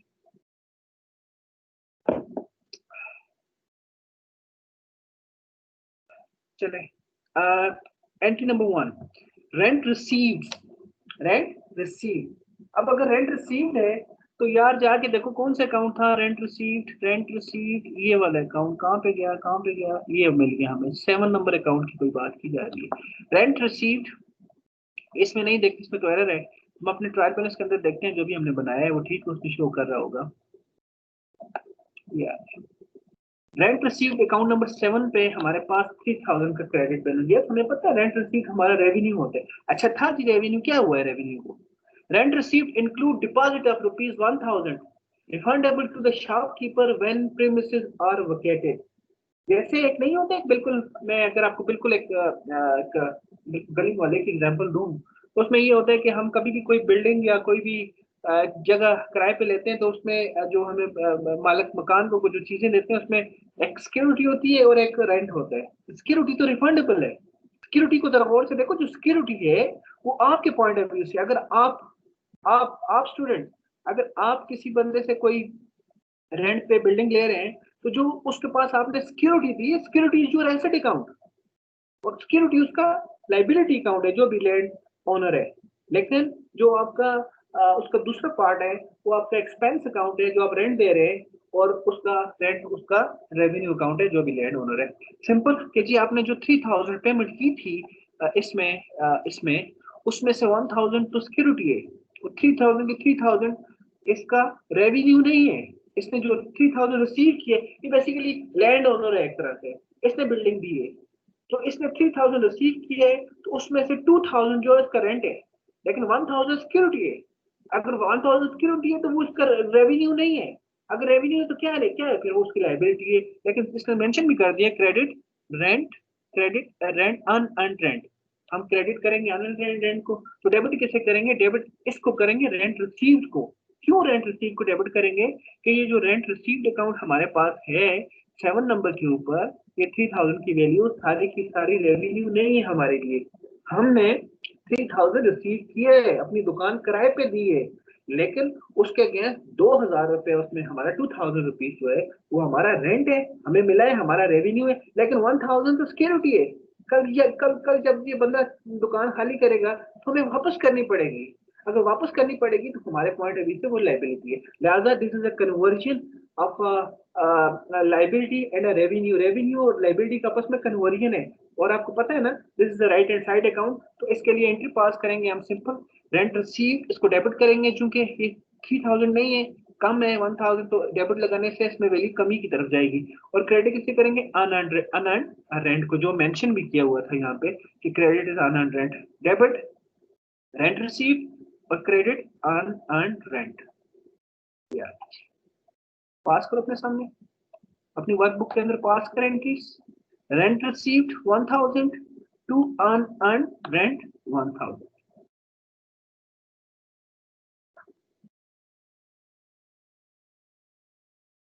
Next entry, outstanding salary of the manager, जबानी याद होगी, expense incurred but not paid, जाके देखो एक्सपेंस की कौन सी हमारे पास एंट्री है, सैलरीज की, salaries to salary payable entry pass करो, salaries to salary payable, simple कि सैलरीज इनकर्ड मैनेजर की सैलरी है या वर्कर की सैलरी है, किसी भी बंदे की सैलरी है, लेकिन एक्सपेंस इनकर हो गया, अनपेड है आखिरी लास्ट वर्किंग डे तक, तो हम एक्सपेंस को डेबिट करेंगे। एक्रूड का केस है, एक्रूड एक्सपेंस का केस है, एक्सपेंस को डेबिट करेंगे और एक्सपेंस पेएबल को हम क्रेडिट करेंगे। कौन सा एक्सपेंस था? सैलरीज एक्सपेंस था, उसको डेबिट कर दिया और सैलरीज पेएबल को हमने क्रेडिट कर दी 15,000 के साथ। आगे चलो। Third, inventory in shop on December 31 is ₹60,000। इससे मैं डिटेल में नहीं जा रहा हूँ, इसकी सिंपल एंट्री पास करो, इन्वेंट्री टू परचेज अकाउंट। ये बेसिकली हम अपनी क्लोजिंग इन्वेंट्री को रिकॉग्नाइज कर रहे हैं, सिंपल बेटा।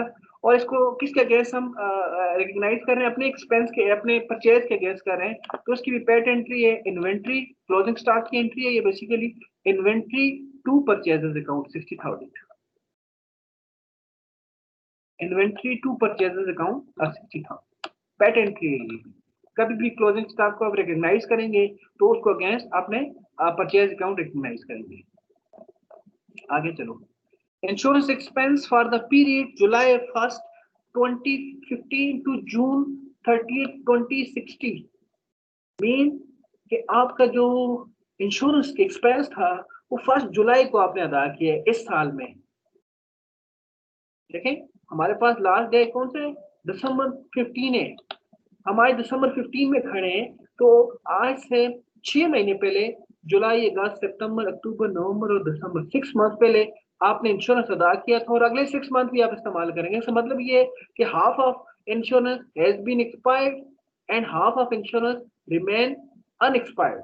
आधा इस्तेमाल हो गया आपका इंश्योरेंस और आधा इंश्योरेंस आपका अनएक्सपायर्ड है। और यहाँ पे जाके देखिए इंश्योरेंस के साथ हमारे पास क्या है? इंश्योरेंस तो पूरे का पूरा हमारे पास एक्सपेंस शो कर रहा है। यहाँ पे आ जाए, ये करेक्टेड ट्रायल बैलेंस में 6,000 का 6,000 जो है वो हमारे पास एक्सपेंस शो कर रहे हैं, लेकिन हमने कंज्यूम तो सारा नहीं किया, आधा अगले साल हम यूटिलाइज करेंगे 2016 के अंदर। मीन 3,000 एक्सपायर्ड हो गया, तो ये हमारे पास तो 6,000 एक्सपायर्ड शो हो रहा है। अगर 6,000 एक्सपायर्ड शो हो रहा है तो इसके एक्सपेंस को इसको कम करो और इसका जो इफेक्ट है ये आपको पता है, लेफ्ट हैंड साइड अकाउंट है, एक्सपेंस और एसेट का आपस में कन्वर्जन है। इसको उठा के आप उसका इफेक्ट जो है वो प्रीपेड इंश्योरेंस में दे। एंट्री क्या पास करेंगे? जल्दी से खुद पास करो।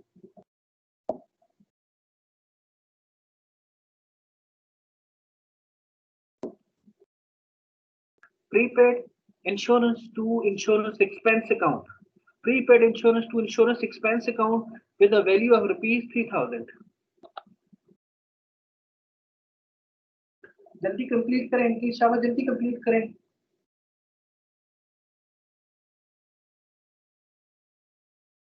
आगे चलता हूँ, प्रोसीजर स्टार्ट करें जी। अब हमारे पास कौन सा है? हम ये देखो, ये करेक्टेड ट्रायल बैलेंस है, इसको तो नहीं छेड़ना, इसको छोड़ें। हमने कौन सा इसको देखना है। This is a corrected trial balance. ठीक हो गया जी, ये करेक्टेड ट्रायल बैलेंस है। हम इसको यहाँ पे ये देखिए हमने ग्रीन कर दिया ताकि हम दूसरे में न चले जाएं। ठीक है, ये बिल्कुल बराबर शो कर रहा है, दोनों हमने चेक भी किए हैं। गुड। अब हम एंट्रीज की तरफ जाते हैं और स्टार लगाते हैं। सबसे पहले अकाउंट को देखो, यहाँ पे लिखा हुआ है रेंट रिसीव्ड अकाउंट। ढूंढो, है रेंट रिसीव्ड? देखा था कहीं? ये लिहाजा स्टार लगेगा आपके पास। ट्रायल बैलेंस के अंदर मिल गया। दूसरे अकाउंट पे चले जाओ, unearned rent, unearned rent, unearned rent नहीं है, नहीं है। डिस्काउंट रिसीव इंश्योरेंस नहीं है, नहीं। अनअर्न्ड रेंट को एंट्रीज के अंदर स्टार लगेगा। यही रूल है। आपने स्टार्ट करना है अपनी एडजस्टिंग एंट्रीज से।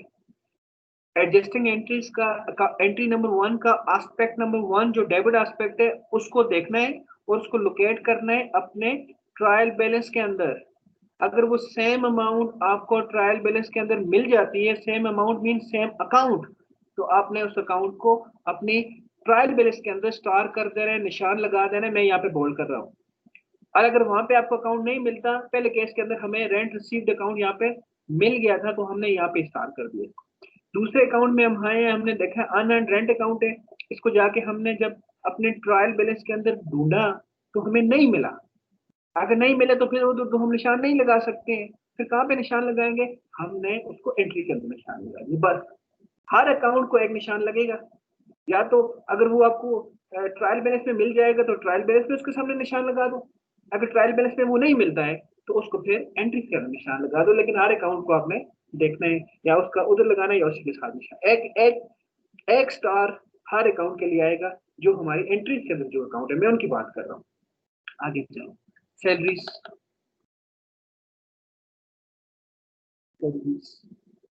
अकाउंट नंबर 3, इसका मतलब है सैलरीज पेएबल। हमें पता है सैलरीज पे का पेएबल का अकाउंट अवेलेबल नहीं होता, हमने नया ओपन किया, नहीं होगा सैलरीज पेएबल, एक्रूड की एंट्री भी हमने नया अकाउंट ओपन किया है, ये भी आपको देखेंगे, आप नहीं मिलेगा इन्वेंट्री का यहाँ पे। हमने अभी अभी अभी हमें अकाउंट्स आपको 2-4 दफा देखने से आपको अपना ट्रायल बैलेंस दोबारा याद हो जाता है, कौन कौन सी चीजें हैं और कौन कौन सी नहीं है। परचेज है हमारे पास, purchase account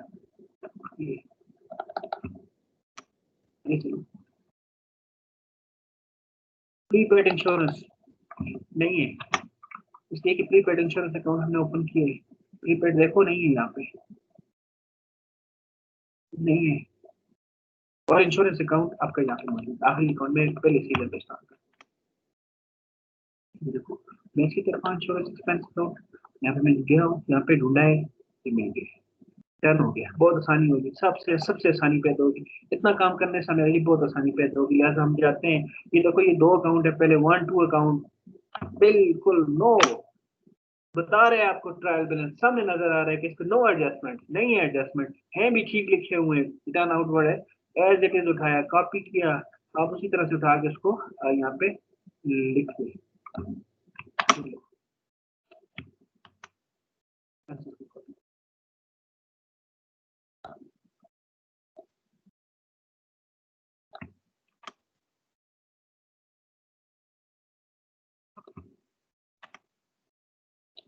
first two accounts no adjustment as it is report, return outward 60,000 के साथ क्रेडिट, फर्नीचर का डेबिट, तब डन हो गया। आगे चलो, सैलरीज अकाउंट इसके अंदर एडजस्टमेंट है, जब तब डेबिट है, आपके साथ आप स्टार नजर आ रहा होगा। चलो इस पर सोचेंगे, इसको सोचेंगे, मीन इस पे कैलकुलेशन करते हैं। सैलरीज, तो सैलरी की कितनी अमाउंट रिपोर्ट हो रही थी, 12,000, इसको उठा के इसके सामने लिख दिया 12,000, डन हो गया जी। अब जाके ढूंढा, अच्छा सैलरी के साथ कुछ स्टार हो, इसी लगे कि इसके साथ ये 1,500 डेबिट है, सैलरीज भी डेबिट है, उस पे एडजस्टमेंट भी डेबिट है, ये पहला अकाउंट की बात है, मैं सैलरी पेबल की बात नहीं कर रहा हूँ, मैं सैलरीज की बात कर रहा हूँ। 1,500 यहाँ पे भी देख लो, सैलरीज था 12,000 डेबिट, अब 1,500 है इसके ऊपर, तो इस पे 1,500 प्लस हो जाएगा, 13,500 हो गया जी, ये आ गया जी 13,500। चलो जी, सैलरीज का खाता खत्म, आगे चलता हूँ, आगे चलता हूँ। ये देखो नेक्स्ट कौन सा अकाउंट है, ये हमारे पास account payable bank carriage inward, balances को as it is, account payable को क्रेडिट, बैंक को डेबिट और कैरेज इनवर्ड को भी डेबिट, इसके account no adjustment as it is report होंगे। कितने अकाउंट थे, 1 2 3, account payable credit, bank debit और कैरेज इनवर्ड भी आपके पास एट डेबिट, 6,000, 45,000, 28,000। अब आप चूंकि कॉपी पे लिख रहे हैं तो आपकी ज्यादा उसमें इशू आने की कम चांसेस है, मैं कॉपी पेस्ट कर रहा हूँ, तो देखिएगा, मुझे बताइएगा अगर कोई इशू है तो। हम यहाँ तक पहुंचे थे, ये देखो 6,000 तक carriage inward, carriage inward 6,000 debit तक। आगे चलो, रेंट रिसीव्ड 3,000, रेंट रिसीव में एडजस्टमेंट है, रेंट रिसीव्ड प्लस होता है, रिसीव्ड है, रेवेन्यू है, फिर क्या हुआ इसके साथ, फिर क्या हुआ इसके साथ, देखो रेंट रिसीव्ड के साथ क्या हुआ था, रेंट रिसीव्ड अकाउंट डेबिट हो रहा है, डेबिट हो रहा है, पहले क्या है, रेवेन्यू है, रेवेन्यू का नॉर्मल बैलेंस क्या होता है, क्रेडिट होता है, अब उस पर क्या हो रहा है, डेबिट हो रहा है, क्रेडिट भी, डेबिट का मतलब क्रेडिट से डेबिट माइनस 1,000, माइनस माइनस 1,000 कहाँ पे, डेबिट पे क्रेडिट पे, क्रेडिट ज्यादा था उसमें से डेबिट कम हुआ है, बचेगा कहाँ पे, क्रेडिट पे 2,000। आगे चलो, 7 तक हमने ट्रांसफर कर दी, 7 तक हो गए, 8 में कोई एडजस्टमेंट नहीं है, as it is, discount allowed as it is debit balance. Expense account होता है आपको पता है 2000, ठीक है। ऐड के बाद जाओ, ऐड के बाद 9 परचेज अकाउंट एडजस्टमेंट है, कॉपी अकाउंट नंबर 9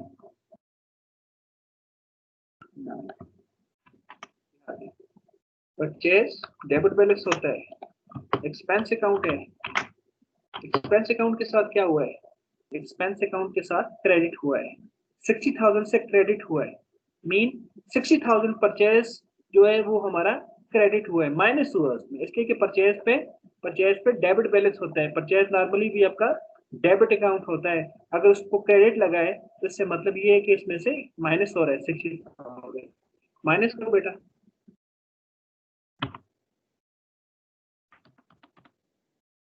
मुझे यकीन करो बड़ी उम्मीद है कि आप लोग ये मुझसे बहुत आगे जा रहे होंगे। चलो इंशाल्लाह जल्दी बस इसको कंप्लीट करें, अगले 10 मिनट में इंशाल्लाह कंप्लीट करते हैं। मेरे साथ रहिएगा। 100,000 से 60,000 को माइनस करें, 40,000 आपके पास रहेंगे। आगे चलता हूँ। परचेज के बाद बिल पेएबल से लेकर डिस्काउंट रिसीव तक जितने भी अकाउंट है 16 अकाउंट तक 10 to 16, ये देख लो इनमें कोई एडजस्टमेंट नहीं है। इनको इसी तरह से बिल पेएबल उसके सामने वैल्यू 20,000, अकाउंट रिसीवेबल 15,000 और एंड सो ऑन। मैं यहाँ पे आ गया।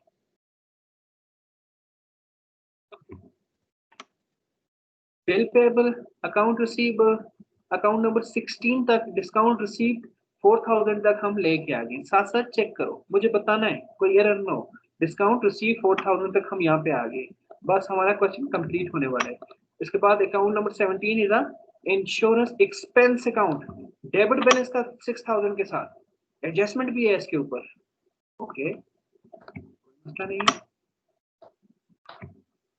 हमारी क्लैरिटी बहुत ज्यादा अच्छी होगी। अभी तो मसला ही नहीं, 6,000 अगर इसकी एडजस्टमेंट है तो देखते हैं ये क्या था। इंश्योरेंस एक्सपेंस अकाउंट है, डेबिट होता है भाई। एडजस्टमेंट में इसके साथ क्या किया हुआ है, प्री इंश्योरेंस एक्सपेंस अकाउंट आपका क्रेडिट लगा है, कितने के साथ, 3,000 के साथ। एक्सपेंस था, एक्सपेंस को क्रेडिट का मतलब है इसको माइनस करना, कितना, 3,000 के साथ। 6,000 से 3,000 माइनस, डेबिट से क्रेडिट माइनस, बाकी बच गया डेबिट पे। 6,000 डेबिट था, उसमें से 3,000 क्रेडिट की सूरत निकाले तो आगे 3,000 आपके पास डेबिट में की वैल्यू बच गई। 17 तक हो गए बेटा, आगे चलो। 18 and 19 टू अकाउंट पर नो एडजस्टमेंट, ये स्टार्ट। सेल्स 140,000 और बिल्डिंग 20,000, सेल्स 140,000 एंड बिल्डिंग 20,000। यहाँ तक तो खाता ट्रायल बैलेंस का खत्म हो गया। अब आखिरी स्टेप ये है कि जिनको हमने ऑलरेडी यहाँ पे स्टार्ट किया था एंट्रीज के अंदर, एडजस्टिंग एंट्रीज के अंदर स्टार्ट किया था, इसलिए किया था कि उस अकाउंट को हमने ढूंढना था। जैसे हमने इस अकाउंट को ढूंढा था, अकाउंट रिसीव रेंट रिसीव को, वो तो हमें मिल गया, उसको तो हमने एडजस्ट ट्रायल बैलेंस के अंदर हमने स्टार लगा दिया, बोल्ड कर दिया। लेकिन जो उसके बाद नेक्स्ट अकाउंट था, अनअर्न्ड रेंट अकाउंट था, वो यहाँ पे मौजूद नहीं था। तो फिर मौजूद ना होने का क्या मतलब है, मौजूद ना होने का मतलब ये है कि this is a new account. अगर न्यू अकाउंट है तो इसको भी ओपन करेंगे, और न्यू अकाउंट ओपन करेंगे तो फिर उसका बैलेंस कहाँ पे जाएगा, जहां पे अकाउंट रिपोर्ट हुआ है। अगर कोई न्यू अकाउंट डेबिट साइड पे रिपोर्ट है तो उसका बैलेंस भी आगे एडजस्टेड ट्रायल बैलेंस में डेबिट साइड पे जाएगा। और अगर न्यू अकाउंट क्रेडिट पे रिपोर्ट है, जैसे ये अन रेंट अकाउंट, ये क्रेडिट पे रिपोर्ट है, ये ऊपर वाला डेबिट है, ये क्रेडिट है, तो इसकी वैल्यू 1,000 क्रेडिट पे रिपोर्ट है ना, तो लिहाजा इसकी वैल्यू क्रेडिट पे लिखेंगे। न्यू अकाउंट है तो नया अकाउंट ओपन करेंगे। 2030 अन रेंट 2000 इको है कि ये वाला है अन रेंट ना 2000 1000 इको के आगे चलते हैं।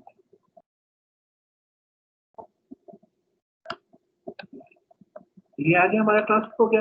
अब next account is salary payable account, इसका भी क्रेडिट बैलेंस है 1500 के साथ। मैं थोड़ा तेज जाऊंगा।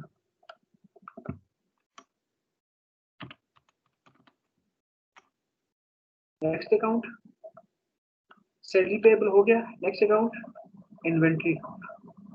इन्वेंट्री अकाउंट 60,000 इन्वेंट्री डेबिट है, इसका बैलेंस शीट डेबिट साइड पर रिपोर्ट करेंगे 60,000 सब इन्वेंट्री अकाउंट। और next account last account prepaid insurance account 3,000 debit balance. क्यों डेबिट बैलेंस भाई, ये डेबिट पे शो हो रहा है, पहला अकाउंट है डेबिट पे शो हो रहा है 3,000 लगा, इसको 3,000 पे रिपोर्ट करेंगे डेबिट साइड पे। लास्ट अकाउंट तो बेटा यहाँ तक काम खत्म ऑलमोस्ट। पहले क्रेडिट बैलेंस, नॉर्मली मैं जब भी बैलेंस करता हूँ क्रेडिट बैलेंस को पहले देखता हूँ, उसका रीजन ये होता है कि क्रेडिट में हमेशा आइटम कम होते हैं। 60,000 प्लस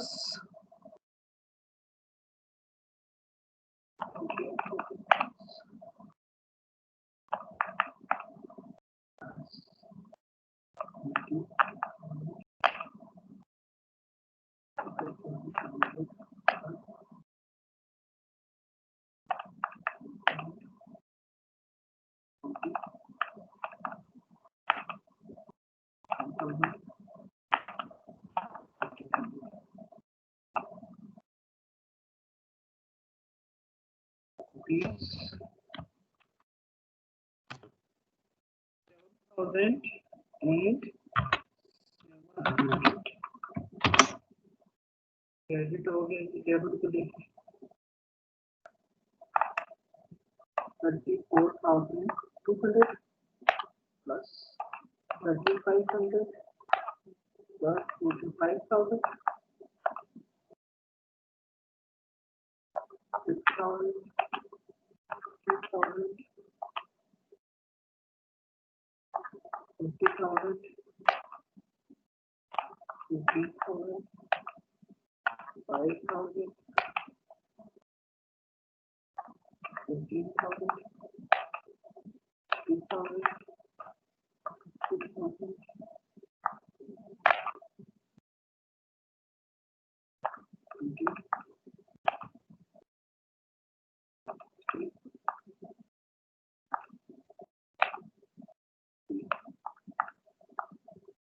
267,700। Excellent.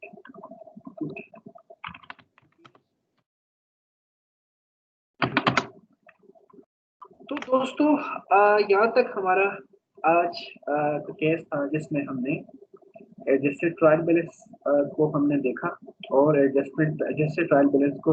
और अब एक बड़े मजे और बड़ी मजेदार बात आपको बताऊं कि जैसे ये एडजस्टेड ट्रायल बैलेंस बनाना, जब एडजस्टमेंट्स हो जाएं तो फिर छोटे छोटे कोई मैं आपको ट्रिक्स और टिप्स बताऊंगा जिससे आप आराम से, जैसे भी हमने एडजस्टेड ट्रायल बैलेंस एक छोटे से स्टार लगाने से बिल्कुल आपका क्लियर हो गया। इनकम स्टेटमेंट बैलेंस शीट बनाना उससे भी आसान है। कैश फ्लो स्टेटमेंट में थोड़ा सा चले उसमें है, उसमें एक्रूल से कैश बेसिस की तरफ वो चीजें होती हैं कुछ, चूंकि कैश बेसिस अच्छा एक चीज जाते जाते एक चीज बता दूं कि हमारे पास भी 4 फाइनेंशियल स्टेटमेंट्स ना, एक income statement, balance sheet, statement of owner equity and cash flow statement. इसमें तीनों स्टेटमेंट्स, जो इनकम स्टेटमेंट है, जो बैलेंस शीट है, जो ओनर्स इक्विटी स्टेटमेंट है, वो तीनों बनती है एक्रूल कॉन्सेप्ट के ऊपर, जिसमें हमने क्रेडिट को भी देखना है, हमने क्रेडिट मीन अकाउंट पेएबल को या उधार को देखना है हमने, और हमने कैश को भी देखना है, कैश ट्रांजैक्शन को भी देखना है, क्रेडिट ट्रांजैक्शन को भी देखना है। लेकिन आपके पास 4 ट्रांजैक्शन होती है विच is called cash flow statement. उसके अंदर सिर्फ और सिर्फ हम कैश बेसिस को ही देखते हैं, उसको भी हम देखते हैं। मैं कहना क्या चाह रहा था बेटा, मैं कहना ये चाह रहा था कि ये एडजस्टेड ट्रायल बैलेंस के बाद जितनी भी चीजें बनेंगी वो सिर्फ उनका स्टाइल देखेंगे हम, उनके एक फॉर्मेट है, उसके एक प्रॉपर लॉजिकल फॉर्मेट है, ये भी बताऊं कोई इलॉजिकल भी नहीं है। वो चीजें को जैसे रिपोर्ट करते हैं हम डेबिट साइड पे क्रेडिट साइड पे, उस तरह से एक सीक्वेंस है, फॉर्मेट हम इंशाल्लाह उसको डिस्कस करेंगे। तो सिर्फ यहाँ से आपने चीजों को उठा के वहां पे इंक्लूड करना होगा। सो जो कोर अगेन कोर हार्ड और जो एक अकाउंटेंट जो काम कर सकता है मेरे ख्याल से, ये जो उसकी स्किल्स है अकाउंटेंट की, वो आपके एडजस्टमेंट्स है। अगर एडजस्टमेंट्स को आप ठीक तरह से रिकग्नाइज करते हैं, उसकी ठीक एंट्रीज पास करते हैं, तो बाकी तो आपका सारे का सारा आखिर तक स्टेप आपको उसमें कोई इशू नहीं है। और आखिर में स्टूडेंट्स आपको अवेलेबल है अकाउंटेंसी नॉलेज आपका कोर्स पोर्टल, के अंदर ये सारी चीजें आपको ट्रायल बैलेंस के एमसीक्यूज भी अवेलेबल हैं, डाइजेस्टिव ट्रायल बैलेंस के इसके कुछ प्रॉब्लम भी अवेलेबल हैं, बाकी भी कुछ लिंक्स मैं आपके साथ शेयर कर रहा हूँ, जरूर इनको भी देखिएगा और इनको करें, प्रैक्टिस भी करें और देखें इंशाल्लाह। फिर इंशाल्लाह मिलते हैं नेक्स्ट लेक्चर के साथ। आज हमारा 18 लेक्चर कंप्लीट हो गया, तो दोस्तों इंशाल्लाह फिर मिलते हैं लेक्चर नंबर 19 में। उस वक्त तक खुदा हाफिज़।